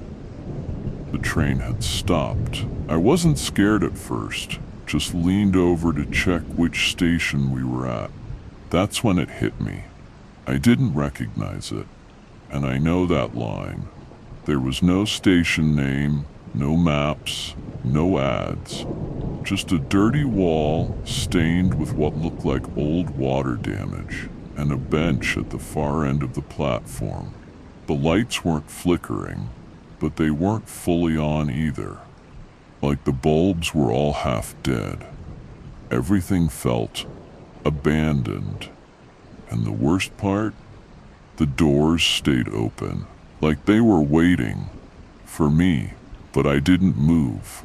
No way. I looked out, trying to spot someone on the platform. A cop, a cleaner, a late passenger, anyone. But there was no one. Not a single soul, just silence. That thick, humming kind of silence that echoes inside your bones. That's when the real fear kicked in. I started wondering if I'd missed my stop, if I was dreaming, if I'd somehow gotten on the wrong train. But none of it made sense. That station doesn't exist. It shouldn't exist. I sat there, frozen, staring out through the window. And then, after what felt like forever, the doors finally closed. The train moved on. We pulled into Cuatro Caminos and everything was back to normal. A few people got off in a hurry. I didn't get the chance to see their faces, whether they looked shaken or whether to them nothing strange had happened at all. Truth is, I'd been asleep longer than I thought. I'd passed several stops, though it felt like barely a minute. I checked the time, I still had a chance to catch the last train back the other way to tWakeUp. But I didn't. I got out of the station as fast as I could, flagged down a taxi, asked him to take me home. But even then, halfway there, I asked to be let out early. I needed to walk. I needed air. That cold night air that somehow felt like exactly what I needed. I walked all the way home, and ever since that night, I haven't stopped thinking about what I saw, or, as my boyfriend says, what I dreamed. That station that doesn't show up on any map, that no one talks about, but that was there, just that one night. But listen, you know when you're asleep. And I swear to you, I was wide awake. I know this story might not sound terrifying, and people who don't ride the metro might roll their eyes, say it's made up, but I wanted to share it, just in case someone else has seen it too. Just in case someone else has felt the train stop somewhere it shouldn't, just before Cuatro Caminos. If that's you, please leave a comment. I'll be watching, because I need to know I'm not the only one. If you're enjoying these dark tales and want more, don't forget to leave a like, subscribe to Shadows of Fear, and share your thoughts in the comments. Every bit of support helps us keep exploring the unknown together. Come, be part of this community, and don't miss a single story. Now, let's continue. This happened to me a couple of years ago, back when I worked for a well-known furniture company, famous for its fancy office chairs and those high-end gamer ones. You've probably seen the brand. Sleek, expensive, the kind people show off in their setups. My job wasn't just dropping them off. I had to deliver and assemble the chairs at customers' homes or in offices, wherever I was told to. That day, I had a delivery in Coyoacan to one of those big old houses. Loads of rooms, full of decoration, kind of grand in a quiet way. From the outside, you wouldn't think much of it, but once inside, you could feel it. That very Mexican style. Vivid colors, tiled walls, and Virgin Mary statues everywhere. Like something straight out of an old film about wealthy families. The housekeeper opened the door, said the owner wasn't in, but I could come in and put the chair together at my own pace. She showed me to a study, a little room right by the stairs, then told me she was popping out to the shops. At the top of the stairs, on the landing, there was this life-size statue of a virgin. Very detailed. But it wasn't the Virgin of Guadalupe, or any of the ones I recognized. It looked more European, more solemn. I felt like I'd seen it before, maybe in a documentary about Eastern Europe or something. But I couldn't be sure. Up to that point, everything was normal. I carried the box into the study, laid out the parts and my tools, and started assembling the chair. I had another delivery after this, so I was on a schedule. I was screwing in part of the backrest when I heard a thud behind me, like something had fallen near the stairs. Then, almost instantly, there was this sound. Someone running. I turned quickly.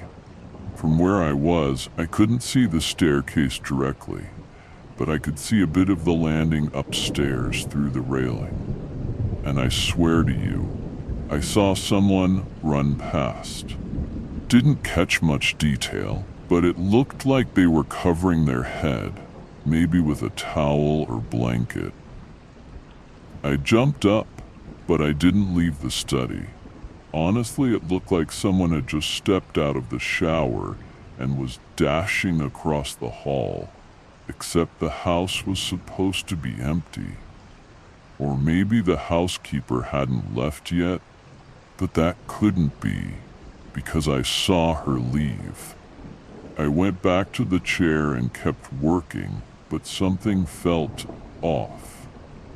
About 2 minutes later, I heard footsteps again, this time louder, closer, running. I stepped out of the study, dead certain there was someone upstairs. I stopped at the bottom of the stairs, looking up, right at the Virgin. And that's when I noticed something that didn't sit right. It looked like her head had moved. I know how it sounds. But when I arrived, the statue was facing forward, directly toward the stairs and the door to the study. Now her head seemed turned slightly, looking off to her left. It was subtle, but I swear it was different. Or maybe I just convinced myself it was. I stood there, frozen, couldn't stop staring.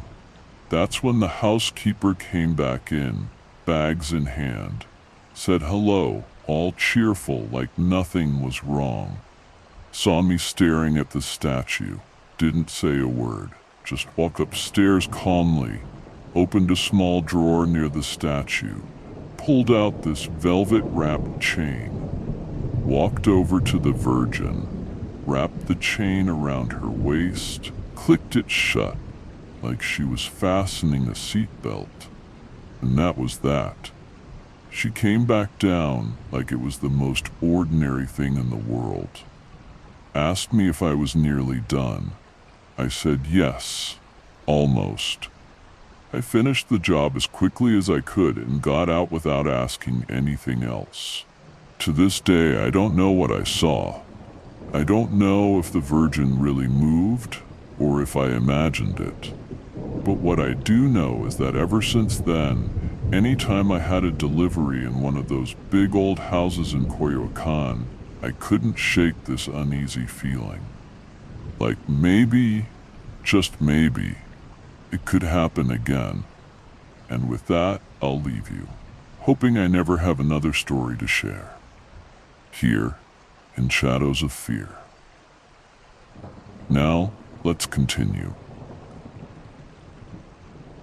My name's Melly, though I'd rather just leave it at that. Not because I'm afraid, but because this story touches on some people in my family, and I don't know if they'd be comfortable with me telling it. What I can say is we're from a very small town in Aguascalientes, and what I'm about to share has been passed down for generations. They say in my family that the youngest children, the last born on my dad's side, carry something. Some call it a gift. Others, a burden. Whatever it is, you have to learn to live with it. And even though it shows up differently in each of us, it always shows up. I could tell you I was a happy child. I played a lot with my siblings and cousins at my grandparents' house. Nothing unusual, really, except maybe for how I was born. Years later, I found out my mom nearly died having me. And someone once told me that people who come that close to death at birth carry something back with them, like a mark, like a thread still tied to the other side. The first time I remember something strange happening, I was 6. I didn't understand it. I didn't even know what ghosts were. No one ever taught us to be afraid of things we couldn't see. My mom's a very logical woman. If you touch fire, you'll get burned. If you talk to strangers, you might get taken. But no boogeyman's going to get you nonsense. And honestly, I think that's a good way to raise kids. Power cuts were a regular thing in my village. We'd move through the house with candles. It never scared us. That was just normal. Ghosts? Not really a thing for us. I remember this one night, I got up to go to the loo. I had a candle in my hand. The bathroom was big, with this massive mirror over the sink. My sister and I used to mess around in front of it, pulling faces. We had this game. If you made enough faces, your real soul would come out. Silly, of course. But that night, for some reason, I started playing it alone. At first I was just grinning, making faces. But then something odd happened. The candle beside me flickered, like someone had blown on it.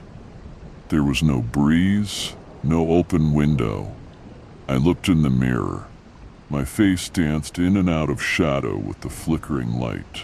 And then, in that flicker, just for a heartbeat, my reflection started making faces again, even though I'd stopped.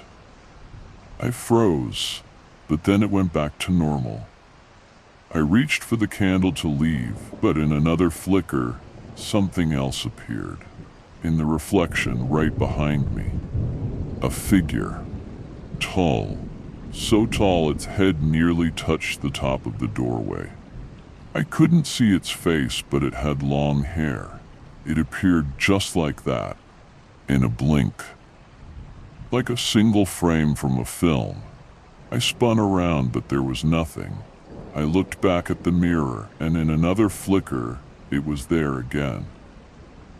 But closer, taking a step towards me. I couldn't move. Not out of choice. I physically couldn't. Like a deer in the road, blinded by headlights. All I could do was close my eyes. I didn't want to see anymore. That's when I felt it, right behind me. Its chin pressing against the top of my head. I heard it breathing, sniffing me, like it was savoring the fact I was frozen, paralyzed. And then the candle went out. When I opened my eyes, I couldn't see a thing. Nothing. Just complete darkness. I screamed and ran, bumping into everything. My mom came rushing in, but I didn't tell her what I'd seen. I just said the dark had scared me. And that's strange, isn't it? Most kids would have said they saw a ghost. But I didn't. It took years before I told her the truth. And that's when I found out I wasn't the only one in the family. My cousins had stories too. They spoke about them the way people talk about traffic. Annoying, but just part of life. One of them had a ghost that stuck to her, followed her, even when she moved house. Most of the time, it just lingered. But sometimes it got angry. And when it did, she could see it out the corner of her eye or standing just beyond a doorway. Another cousin once saw a boy in one of our uncle's houses. She spoke to him. He told her he used to live there. Turned out, he was a real boy. One only the older cousins had known. He died long before she was even born. Over time, I learned to live with them, with the dead. People no one else could see. Incomplete people. Ones missing arms, legs, even heads. Always faded, always blurred, always broken in some way. I learned not to talk about it. Until something changed. I was at uni. A mate invited me to her house to work on a project. Everything was normal. But when we arrived, her dad gave me this look, like he recognized me from somewhere. Later, while we were working, she went to get us drinks. When she came back, she said, "Hey, my dad wants to talk to you. Can you come to the kitchen?" So I went. And as soon as I walked in, he said, "You can see them too, can't you?" I barely managed to say anything. "See what?" "My dad sees the dead too," my friend said. He told me that in his family, the ability was passed down on purpose. But mine, he said, was different, inherited, something I'd been born with. And then he asked if I was ready for what might be coming. He said he could see in my eyes that I hadn't witnessed anything truly dark yet, but that I would, maybe soon. He warned me, said that if anyone ever told me they could take this gift away, they were lying. But if I wanted, he could teach me how to pause it, to put it on hold. I didn't know what to say. I thought about my grandfather, my mom's dad. He was like a soulmate to me, the one person who truly understood me. He died when I was 12, and I always hoped, especially after that night in the bathroom mirror, that this gift might let me see him again someday.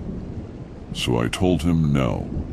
I didn't want to pause anything, even if it meant something awful might come. If there was a chance I could see my granddad again, then it would be worth it.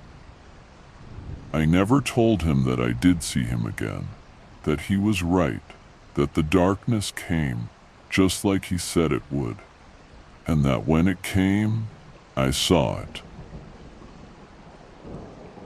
If you're enjoying these dark tales and want more, don't forget to leave a like, subscribe to Shadows of Fear, and share your thoughts in the comments.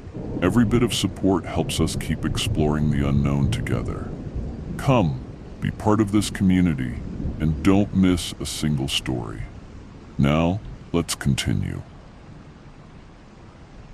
I'll begin this story the way many others have, by saying I'm not someone who usually believes in the paranormal. Maybe that's why I hesitated for so long to tell it. But what happened to me a few years ago, it still won't let me rest. It happened on a stretch of wasteland near a city close to Monterey. Back then, I was deep into fitness. I worked in the city center, clocked out at 7, hit the gym around 9:30, and left between 10:30 and 11. I'd take a bus route that dropped me about 20 minutes from home, and from there I had to walk. The worst part of that walk was this huge empty lot, pitch dark, overgrown with weeds, some as tall as young trees. My mom always warned me about muggers, but I was used to it. Nothing had ever happened, until one night, right as I stepped into the lot, I saw someone, about 40 meters away. An older man, maybe around 60. He held one of those tiny pen lights that barely shine. He was perfectly still, standing there, staring at the ground. The torch pointed straight down, like he was searching for something, or waiting. He didn't move, didn't even look up when I walked by. I didn't make a sound, just veered off the path and took the long way around, just to avoid him. A few days later, I saw him again. Same clothes, same torch, different spot, still motionless. I stared at him for a while, more curious this time, but he didn't respond, as if he wasn't really there, as if I was the only one who could see him. I saw him again, and again, always the same. Each time filled me with that same strange mix of dread and fascination. I started getting anxious just thinking about walking through that place. I'd feel it even at the gym, that tightening in my chest. Just once, I wasn't alone. There were 4 of us, strangers, but we happened to reach the lot at the same time. Without a word, we walked in together. It was an unspoken agreement, something that happened when people found each other before crossing. Safety in numbers, even if we didn't know one another. And there he was again, this time much closer to the path. What chilled me to the bone was that, despite how close he was, not one of them said a word. Not even a polite evening. No one else seemed to see him at all. As I walked past, I glanced down to see what his torch was shining on. I don't know if it was the first time there'd ever been something there, or if I'd just never been close enough to notice. It was a clear bottle of water, full, placed carefully at his feet, as if it meant something important. I didn't ask the others. I didn't want to sound mad. I just picked up the pace. But that wasn't the worst part. That came later. Another night, walking back, I spotted something in the grass. I was on the path, barely lit by a single distant street lamp.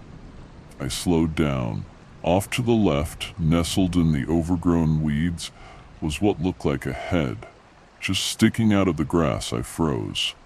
First thought, someone's crouching, waiting, maybe to rob me. Then I saw another head on the other side of the path. I nearly turned and bolted, but I didn't. Maybe it was fear, maybe stubbornness. I stayed where I was. Then the figure on the right moved, fast. On all fours, it darted across to the left side. Then the one on the left did the same, scuttled to the right, quick, silent. Just shadows in the tall grass. I wanted to believe they were dogs. I desperately wanted to believe that. But something was off. Something was wrong. I could feel it deep in my chest. And then one of them crossed again, slower this time, like it wanted to be seen. And I saw it, not clearly, not in detail, but enough. Enough to know it had a body, small, like a baby's. Tiny arms, tiny legs, crawling on all fours, but not like an animal, like something else. I was paralyzed. My legs wouldn't move. My right one shook uncontrollably. My eyes burned, like I was about to cry. But I couldn't move a muscle. And the more I tried to make sense of what I was seeing, the less sense it made. It was like my brain couldn't process it. Like it just short-circuited. As soon as I could move, I started walking backwards slowly. I never took my eyes off them. I didn't want to. I couldn't let them get closer. Just as I was about to leave the lot, I saw another shape crossing at the far end. I don't know if it was the same one. I don't know how many there were, but they all looked the same. I tried to take photos, zoomed in, took a few, even filmed a video. Every single image came out black. Nothing. Just darkness. Like whatever was there only existed in the dark. A few days later, I walked past the edge of the lot. From the safety of the pavement, I saw them again, in the distance, still there, as if they were waiting. As if they knew I was meant to pass through. But I didn't. I never did again. It's been years now. I haven't seen them since. And I haven't set foot in that place. Not even in daylight. That lot, the one people do talk about now, it's full of stories, full of sightings. But the strangest thing, everyone who's seen something in that place describes something different. Have you seen the shadows too? If you've got a story, something strange, something you can't explain, send it in. Yours could be the next tale we share here on Shadows of Fear. Comment, subscribe, and remember, some places never forget you. Now, let's continue. I'm from Naucalpan, but I work in Mexico City, which means I have to commute there every single day. So I take public transport, specifically one of those small buses we call micros, for the last stretch of the journey. For those who don't know, a micro is like a compact city bus used in big cities across the country, though it goes by different names depending on where you are. The thing is, these buses can be dangerous, not because of what's inside, but because of how they're driven. The drivers race each other to pick up more passengers. You get used to it. The bumps, the sharp turns, the sudden stops. This happened on a Monday. I remember it because it was one of those weeks at work where everything piles up.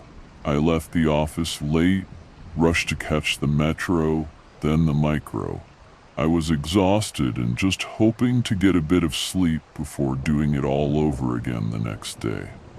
That's where my head was, lost in the fog of fatigue, when I noticed the bus was nearly empty. That wasn't unusual. I'm usually one of the last people on board, but this time, something felt off. Something unsettled me. I noticed the driver kept glancing at me through the rearview mirror, again and again. I reached into my bag, searching for the pepper spray I'd carried around for years without ever needing it, but it was gone. No idea when or why I took it out. Then the man who'd been sitting behind the driver got off, and the driver kept watching me in the mirror. I was sitting about halfway down the bus. I turned to see who else was still on board. Just one woman, way in the back, pressed against the window. An older lady. She didn't look like she'd be much help, but I kept her in the corner of my eye. I prayed she wouldn't get up or ask to stop, because I didn't know what I'd do if she left and I was alone with the driver. On a street I didn't recognize. Then suddenly, the driver spoke.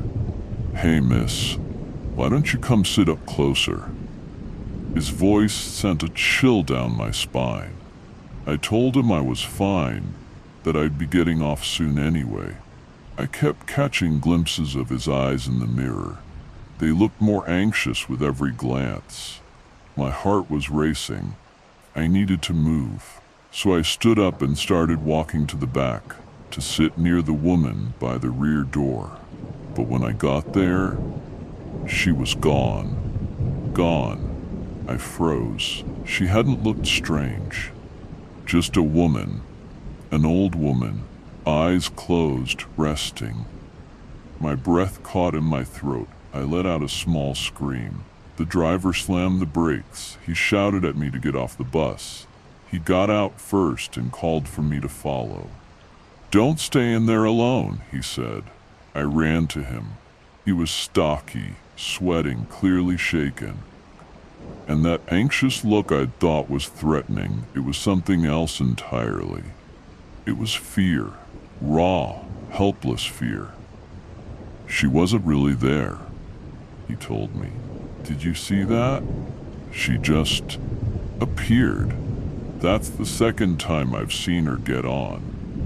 I felt like ice water had been poured down my spine. I'd just seen a ghost.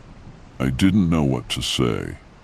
He tried to calm himself down, apologized to me, then offered to get me home quickly since it was so late. So I got back on. I sat in the seat nearest him.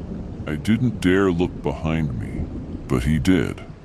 He kept checking the mirror, the same one that showed the whole bus, and every now and then he'd say softly, like he was reassuring us both, "She's not there anymore.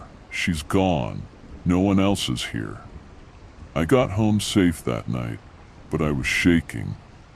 Every now and then, I still see that driver again. We exchange glances. We never talk. I haven't seen anything since. I hope he hasn't either. If I spot him late in the evening, I always sit near the front. And when I get off, he tells me to take care. And even though I'm not religious, I always say the same thing back. God go with you. Because now I know, sometimes we're not alone. And some passengers were never meant to be there. This is Shadows of Fear, where the past rides with us and doesn't always get off. If you're enjoying these dark tales and want more, don't forget to leave a like, subscribe to Shadows of Fear, and share your thoughts in the comments. Every bit of support helps us keep exploring the unknown together. Come, be part of this community, and don't miss a single story. Now, let's continue. A few years ago, right after finishing college, I started looking for work wherever I could, just trying to help out at home. Eventually, I landed a job at a roadside motel. At first, I didn't think much of it, but later, I realized no one really wanted to work there anymore. On my first night, there were 3 of us being trained for the night shift. A woman was showing us the ropes. Me, a guy named Benny, and a girl called Raina. It was the kind of place you pay for by the hour. The motel sat on a busy boulevard, lively during the day, but eerily empty at night. The nearest thing was a petrol station, about 100 meters away. We asked the woman why all the night staff had been replaced at once, why it was just us newbies.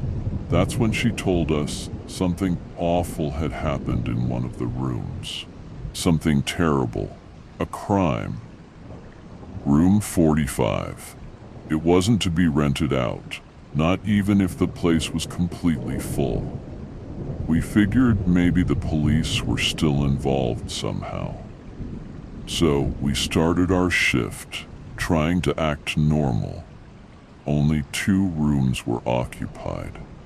The woman soon came over and said she had to step out for a bit. She'd be back in a few hours. I didn't think anything of it at the time. Before leaving, she reminded us there was no cleaning staff that night. Benny was to check the rooms once they were vacated, and Raina and I were to stay up front at reception. Raina and I got to chatting. Benny ran a few errands and eventually joined us. It was dull, honestly. From the front desk, you could just about see a stretch of the boulevard, completely empty, not a soul in sight. Then the phone rang. One of the guests asked for a couple of beers. It was a young man on the other end, sounded jittery. Benny took them over. About an hour passed, still quiet. We carried on talking about what had brought each of us to work in a motel like this.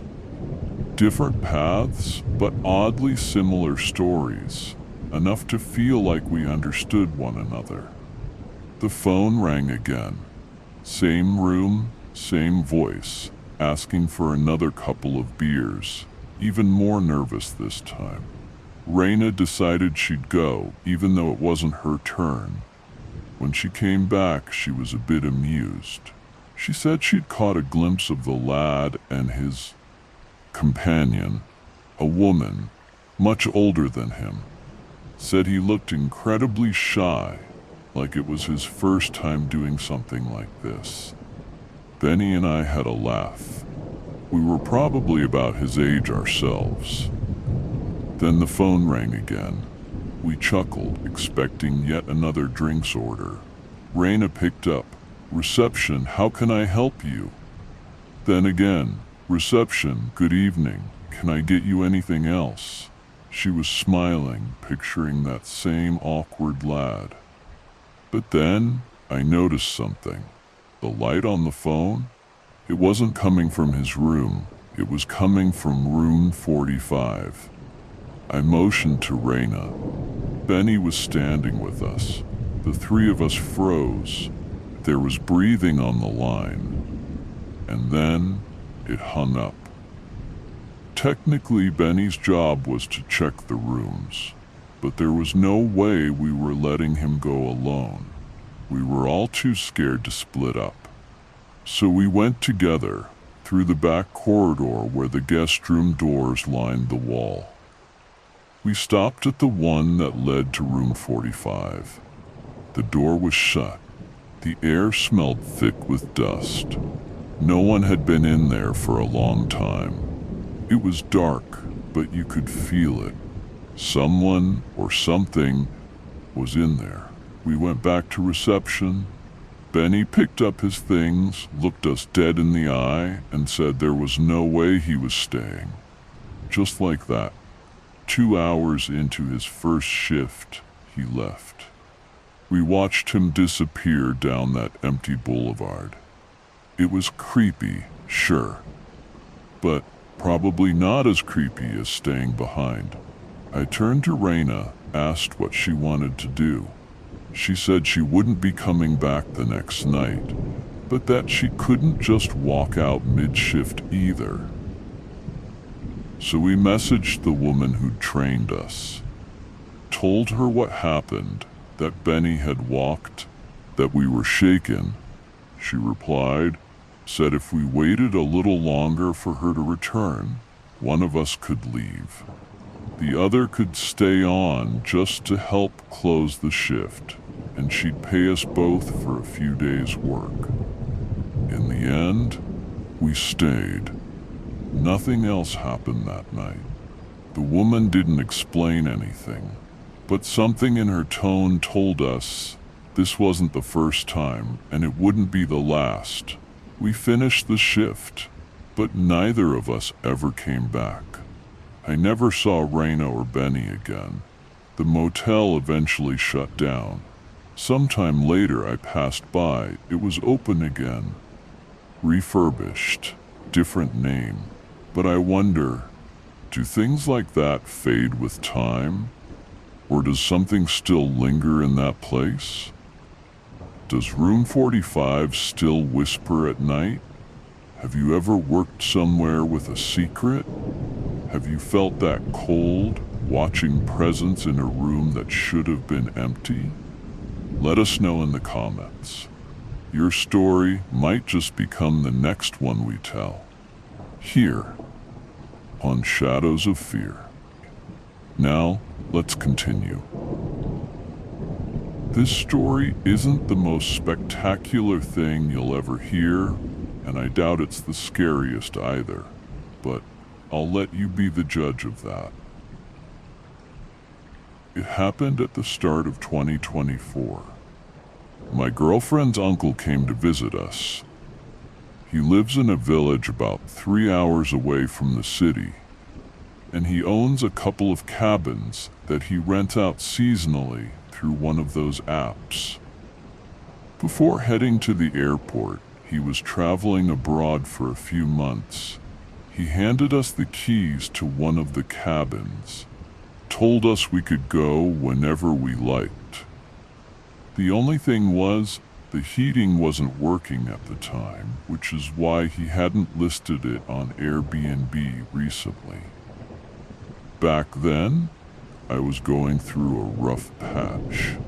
I had a major project due at work, and I just couldn't concentrate at home. I was sharing a flat with 2 housemates, and honestly, we weren't getting on anymore. Constant arguments, tension in every room. I mentioned it to my girlfriend, and her dad, who overheard, reminded her that we had the cabin keys. He told me I could go for a few days, get some peace and quiet, finish what I needed to. No phone signal, no decent Wi-Fi, but I figured maybe that would help.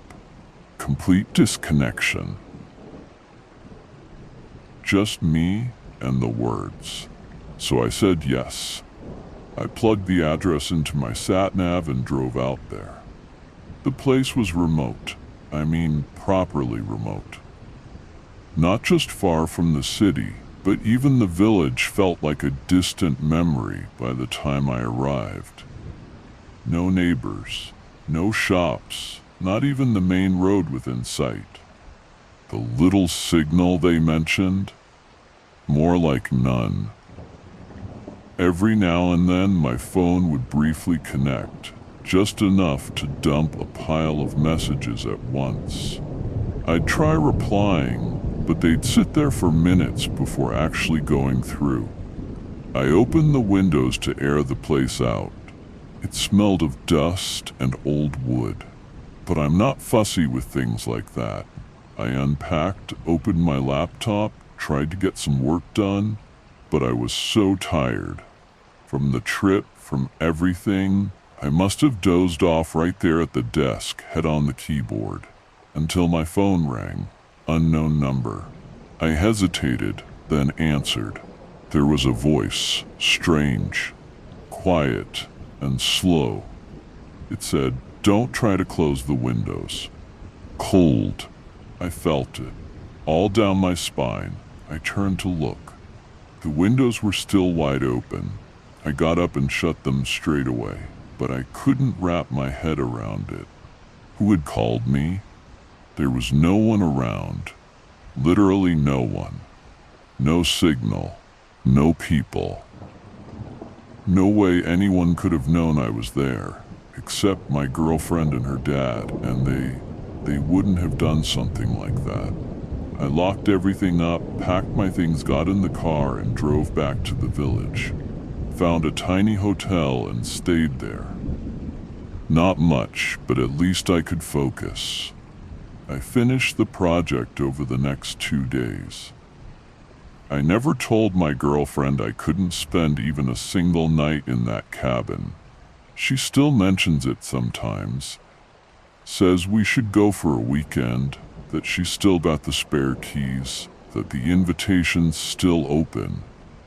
I just always say no. And I don't know how to tell her the truth, that I don't ever want to go near that place again.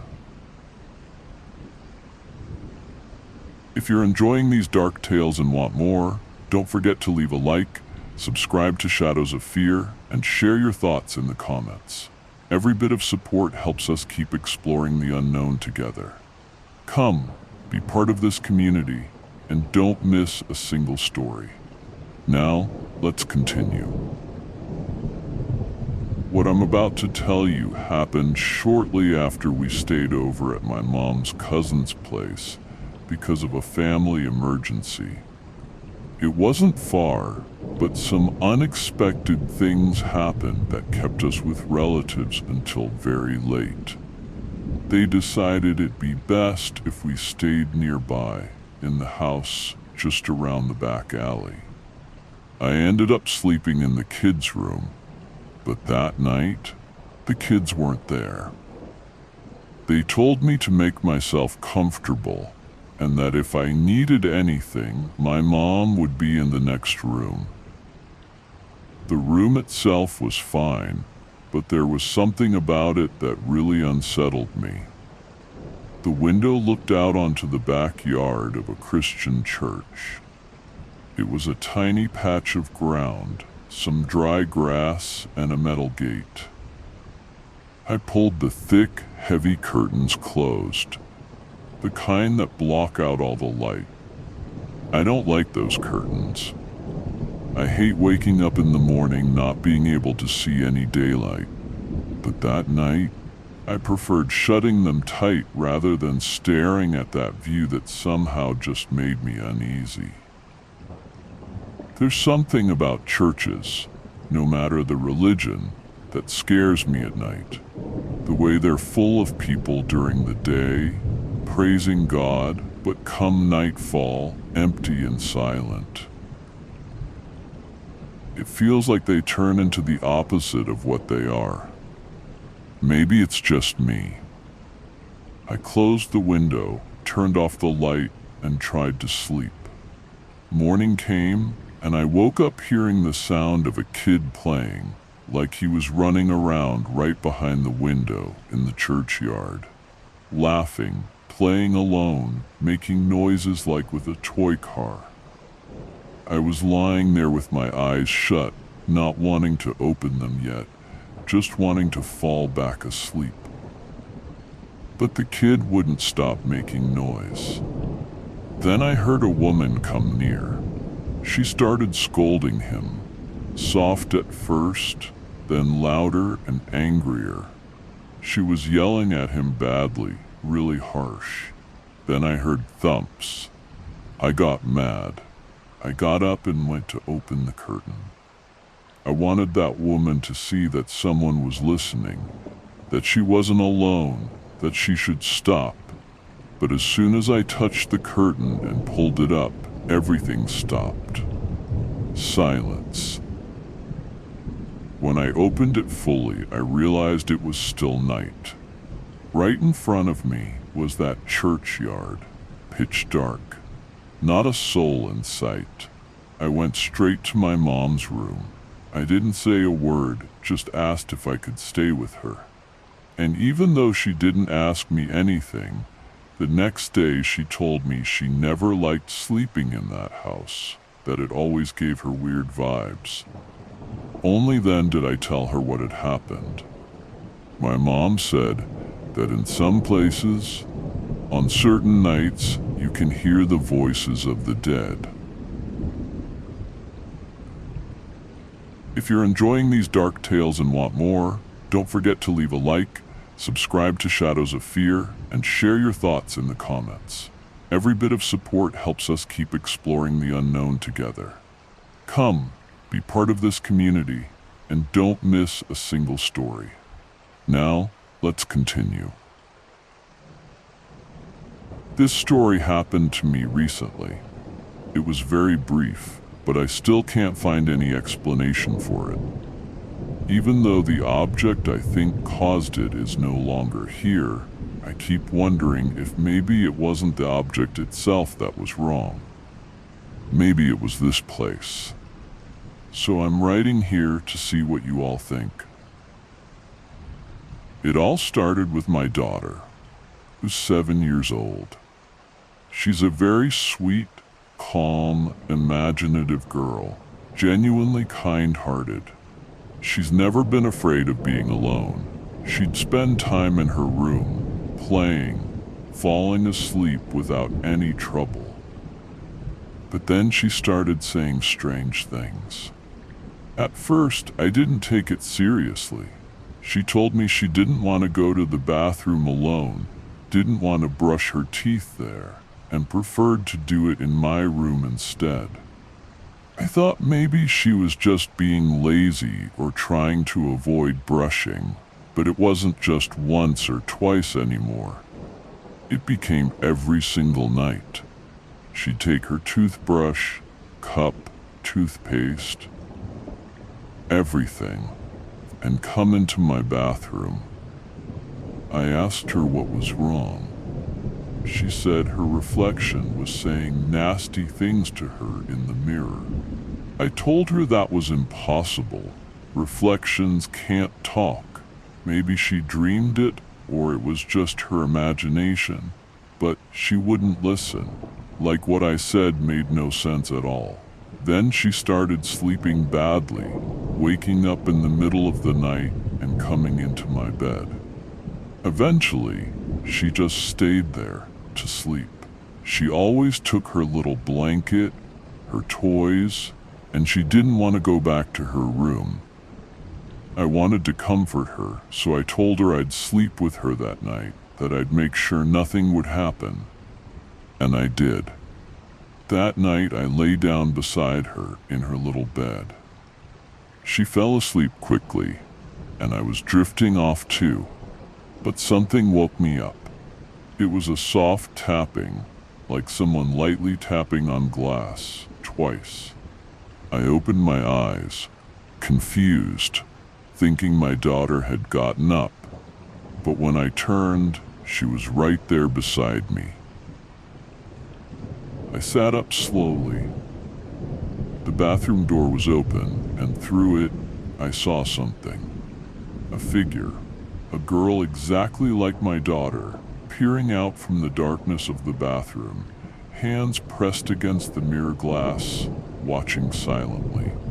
Without thinking, I got up, walked over to the bathroom door, and shut it. I didn't want to look again. I didn't want to find out. The next morning, as soon as it was light, I ripped the bathroom mirror off the wall. It was one of those big ones stuck to the wall. I managed to take it down, dragged it outside, and left it on the street. That day the rubbish truck was due, but it never took the mirror. Someone took it before the truck arrived. I don't know who. I only know it wasn't there when I went back to check. And now I don't know what to think. I don't know if whatever it was in the mirror and left with it, or if the mirror was just a way for it to show itself. And it's still here in the house, even if it no longer has a way to appear. Thank you for listening to our stories until the end. Now, feel free to leave your like and subscribe if you haven't already. See you in the next episodes.